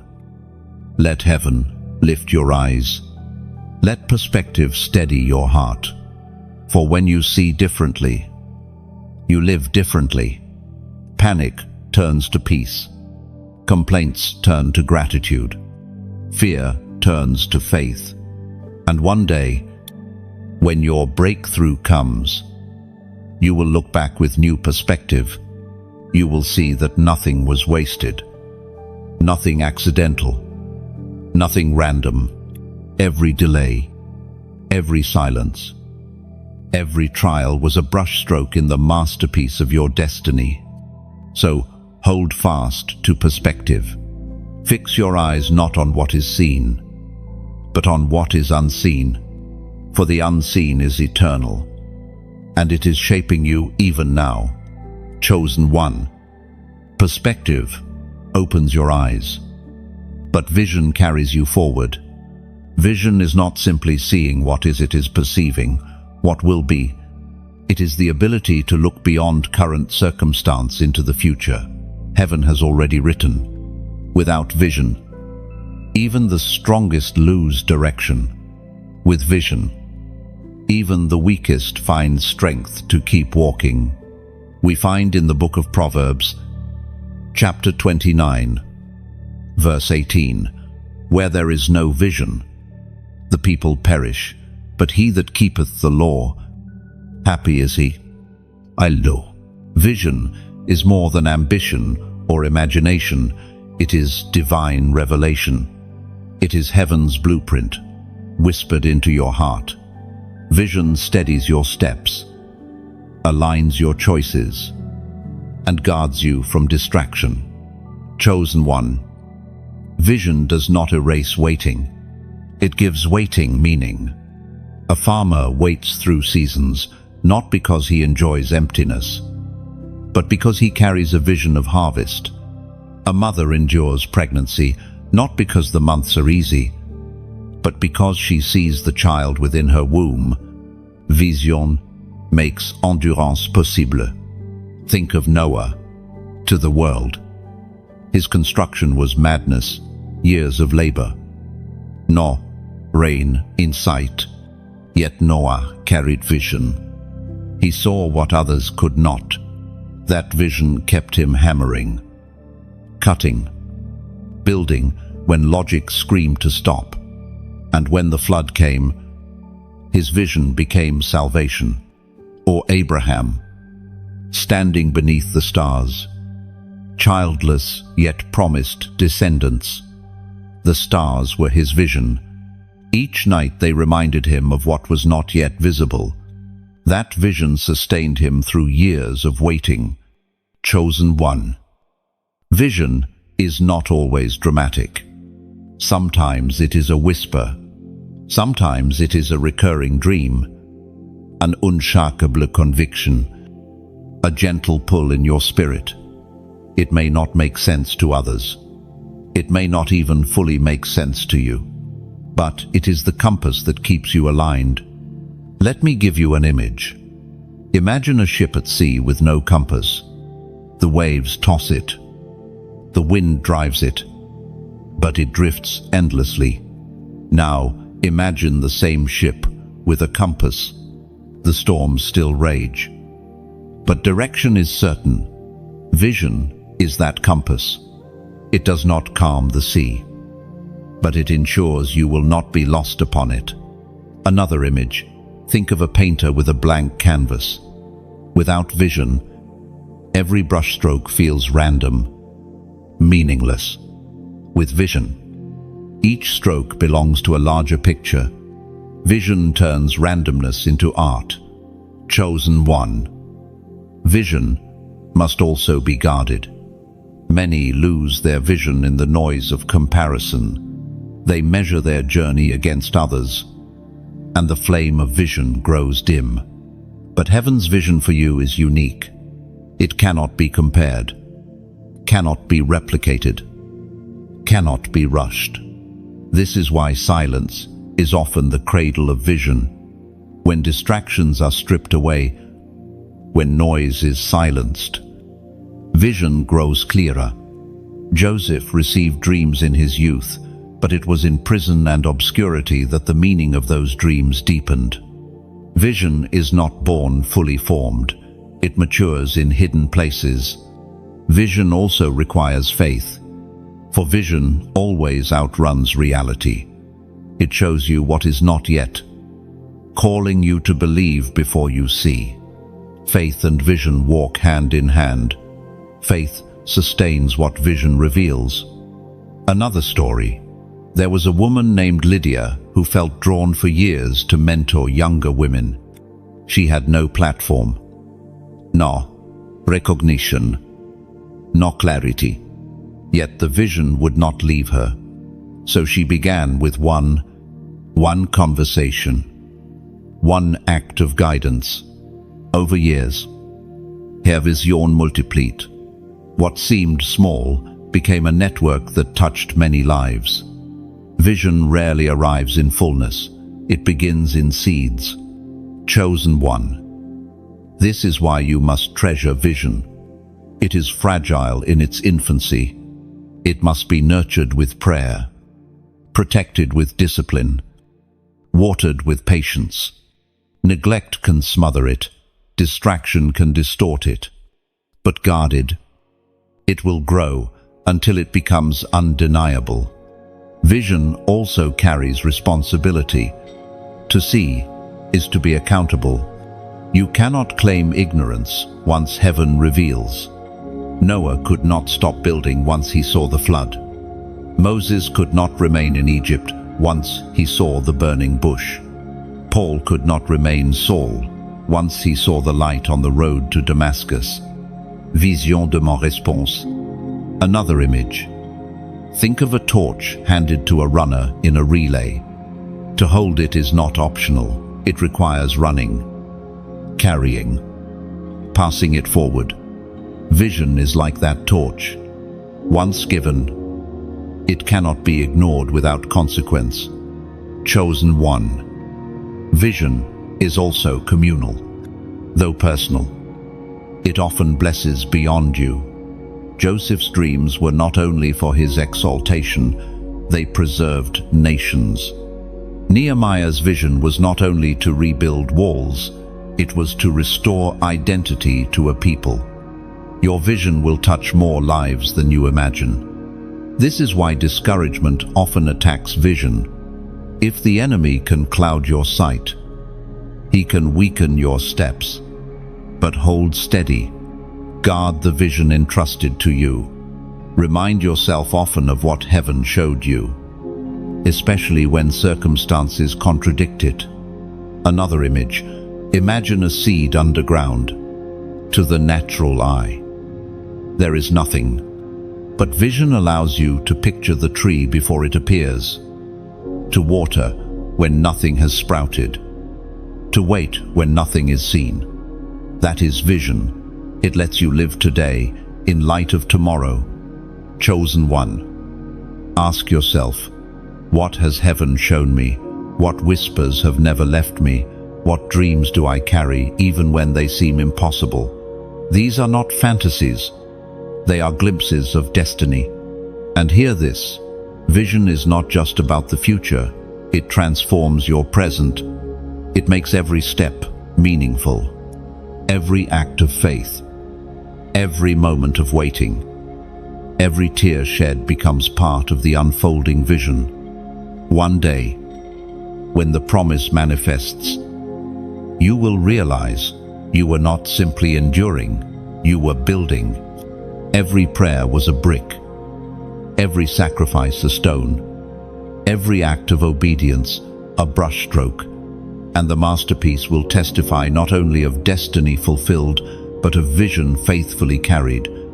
So, chosen one, lift your eyes again, guard your vision, nourish it, protect it, trust it, for it will carry you when strength falters, guide you when clarity fades, and anchor you when storms rise. Vision is heaven's gift to keep your feet moving toward a destiny already prepared. Chosen one. Vision not only carries you forward, it also shapes your identity. When heaven plants vision within you, it is not merely about what you will do, but about who you will become. The chosen are not defined by titles, possessions, or applause. They are defined by the alignment between heaven's vision and their earthly walk. Identity anchored in vision is unshakable. Without vision, identity clings to shifting things, achievements, opinions, status. When those fade, so does confidence. But with vision, identity stands firm. You know who you are. Even when others do not understand, you know where you are going. Even when the road is unclear. As written in the first letter of Peter, chapter 2, verse 9. But you are a chosen people, a royal priesthood, a holy nation, God's special possession, that you may declare the praises of him who called you out of darkness into his wonderful light. This scripture does not describe what you might become, it declares what you already are. Chosen, royal, holy, possessed by God. Your vision does not create identity, it reveals it. Think of Gideon. When the angel appeared, calling him a mighty warrior, Gideon's identity was hidden beneath fear. He saw himself as the least in his family, unworthy of greatness. But heaven spoke vision into his identity, and he rose to lead an army. Heaven always names you before you see yourself. Or consideres ter, to the world. She was a beauty queen, elevated by chance to heaven. She was a deliverer chosen for such a time as this. Her true identity was not defined by her crown, but by her courage. Chosen one. Your identity will always be contested. The enemy whispers lies. You are too weak. You are too late. You are too broken. But heaven counters with truth. You are chosen. You are equipped. You are secure. Identity is the battlefield of every chosen one. Let me give you an image. Imagine a priceless diamond buried in dirt. To the untrained eye, it looks like a rock, but the jeweler knows its worth. The cutting, polishing, shaping does not give it value. It reveals it. That is you. The vision and trials do not create your worth. They uncover it. Another image. Think of an eagle raised among chickens. For a time, it pecks at the ground, believing itself ordinary. But when vision awakens, it spreads wings meant for the sky. Identity was always there, waiting to be revealed. Chosen one. Identity rooted in heaven cannot be shaken by earthly opinion. Jesus himself endured this test. At his baptism, heaven declared, "This is my beloved Son." Immediately after, in the wilderness, the enemy tempted him with identity. If you are the Son of God. Notice this, the first attack was not on his power, but on his identity. For if the enemy can make you doubt who you are, he can derail your vision. This is why silence is vital. In hidden seasons, you are stripped of false labels. Success, failure, praise, rejection, none can define you. Slowly, heaven writes truth on your heart. You are not defined by what you do, but by whose you are. Let me share a story. There was a man named Jordan who longed for recognition in his work. Every setback felt like proof of failure. But in prayer, he began to sense God whispering, "Your value is not in what you produce, but in who I say you are." Over time, Jordan's confidence shifted. Even when projects failed, his identity stood firm. That unshakable identity later allowed him to step into opportunities without fear. Chosen one. Your identity will also determine how you carry vision. Those who chase identity through achievement are easily corrupted, but those who know they are chosen carry vision with humility. They do not need to prove themselves, they simply walk faithfully. Another image.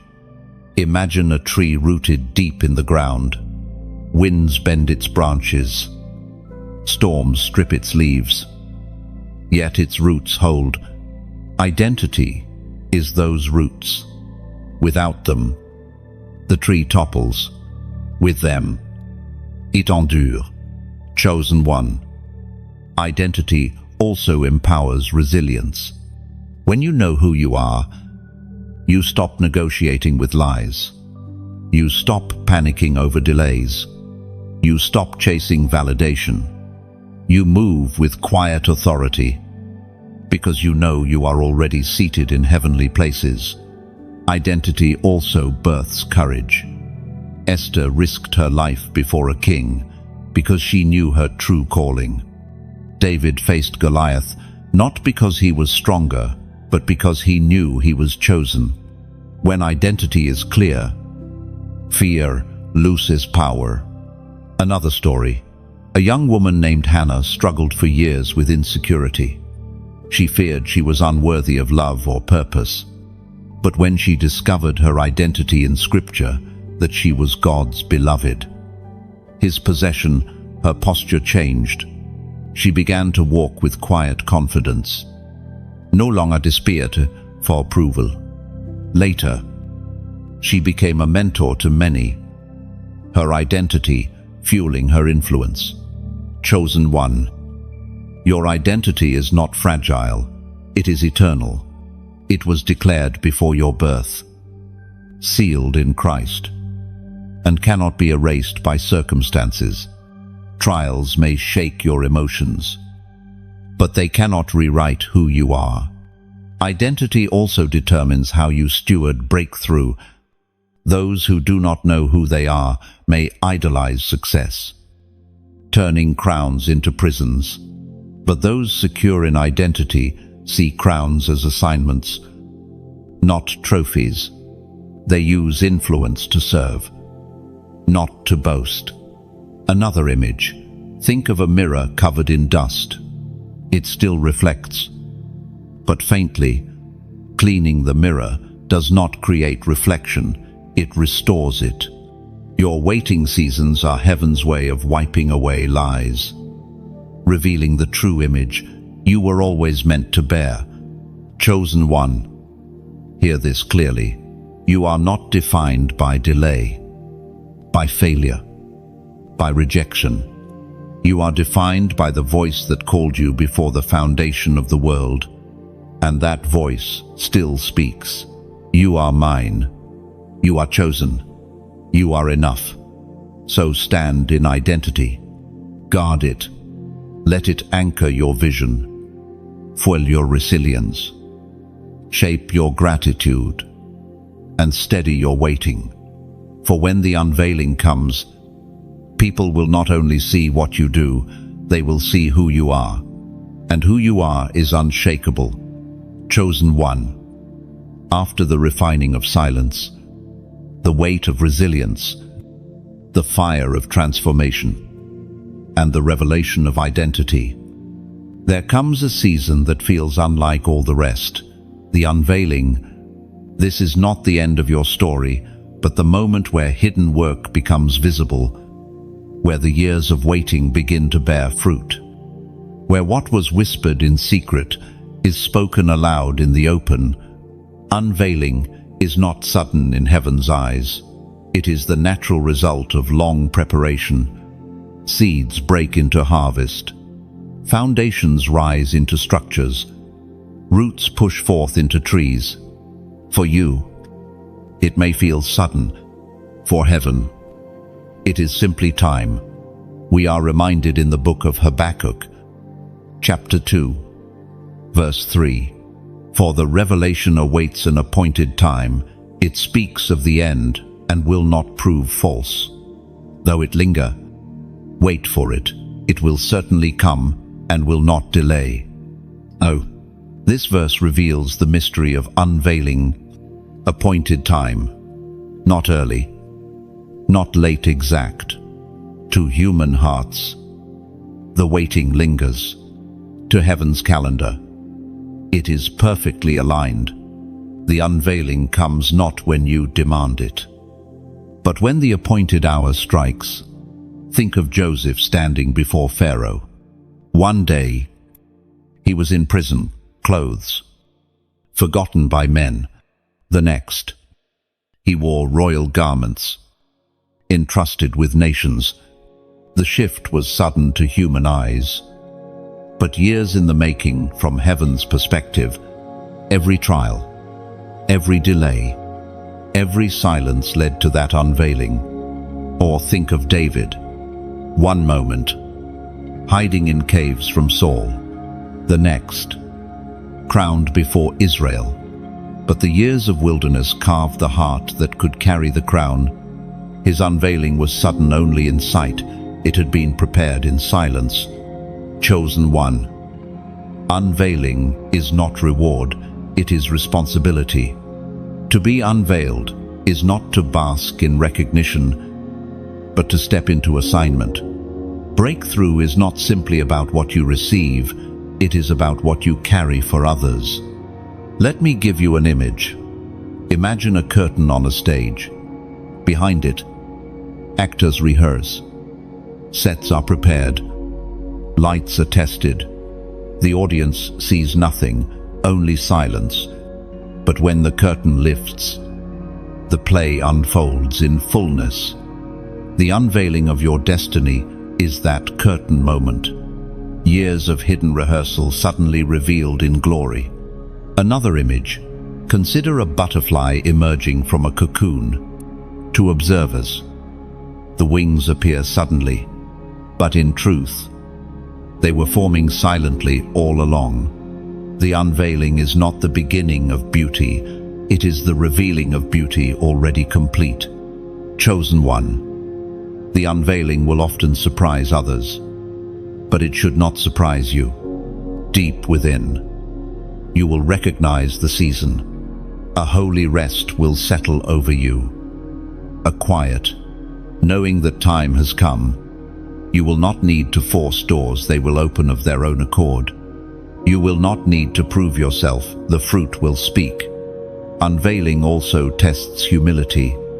After years of obscurity, the temptation is to grasp glory, to claim credit, to build your own throne. But chosen ones, remember, unveiling is not about them, but about Him. The light that shines upon them is meant to reflect His face. This is why humility is woven into your waiting. Without it, crowns would corrupt. With it, crowns become instruments of service. You were unveiled not to be celebrated, but to carry light into places still dark. Chosen one. Unveiling will not erase struggle. In fact, it may invite greater battles. Joseph still faced famine. David still faced rebellion. Esther still risked her life. But unveiling equips you.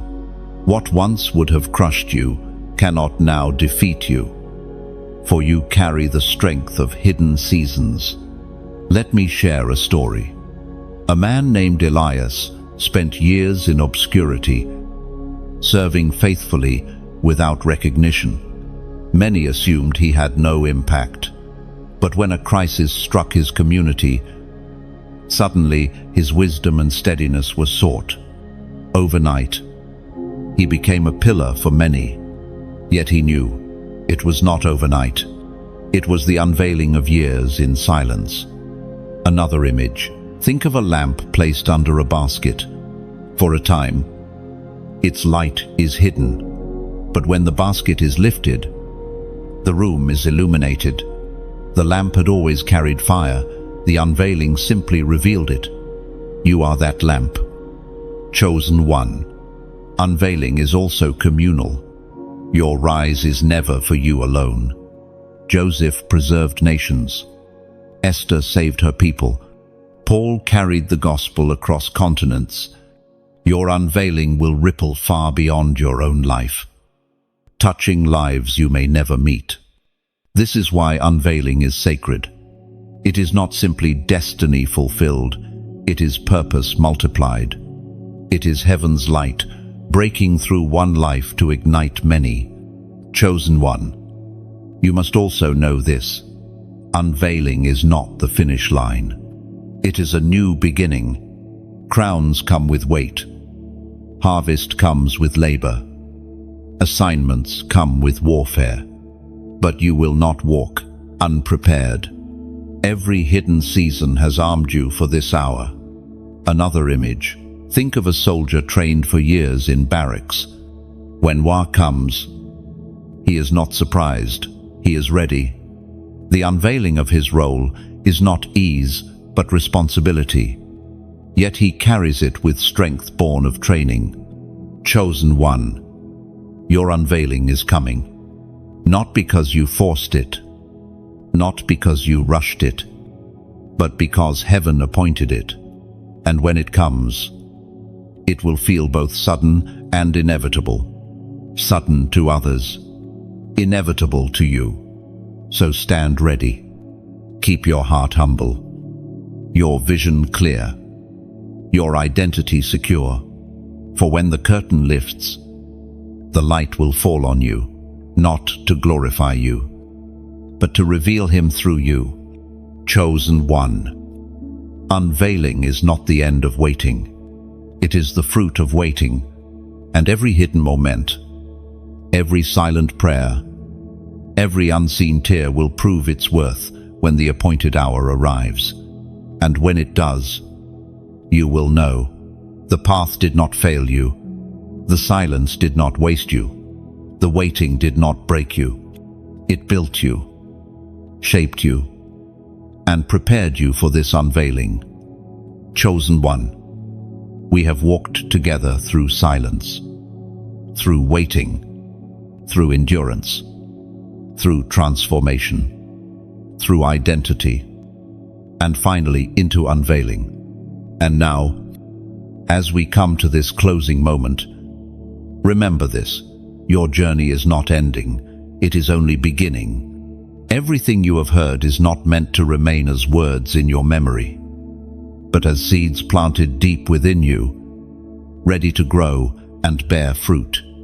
Every step of your waiting season mattered. Every silent prayer, every tear shed, every night where you felt alone, none of it was wasted. These moments were like foundations being poured underground, invisible to the eye, but strong enough to hold the weight of what is to come.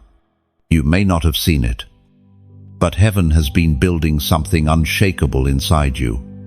And now you are different, stronger, deeper, steadier. You know who you are chosen. And what you carry is not only for you, it is meant to shine for others, to light paths for those who are still wandering in their own night. That is why I gently invite you now to respond, not as obligation, not as routine, but as a personal act of gratitude and remembrance. When you like this message, see it as more than a button.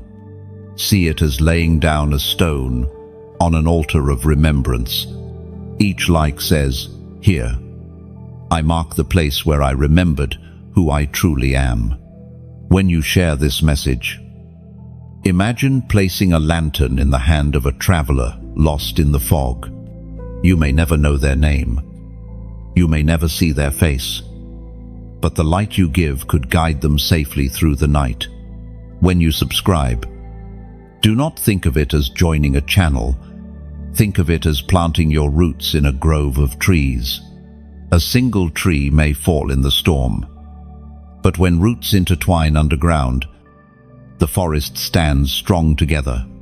Subscribing is your way of saying, "I choose to walk in community, not in isolation." And when you comment, see it as carving your initials on a stone wall along the path of destiny.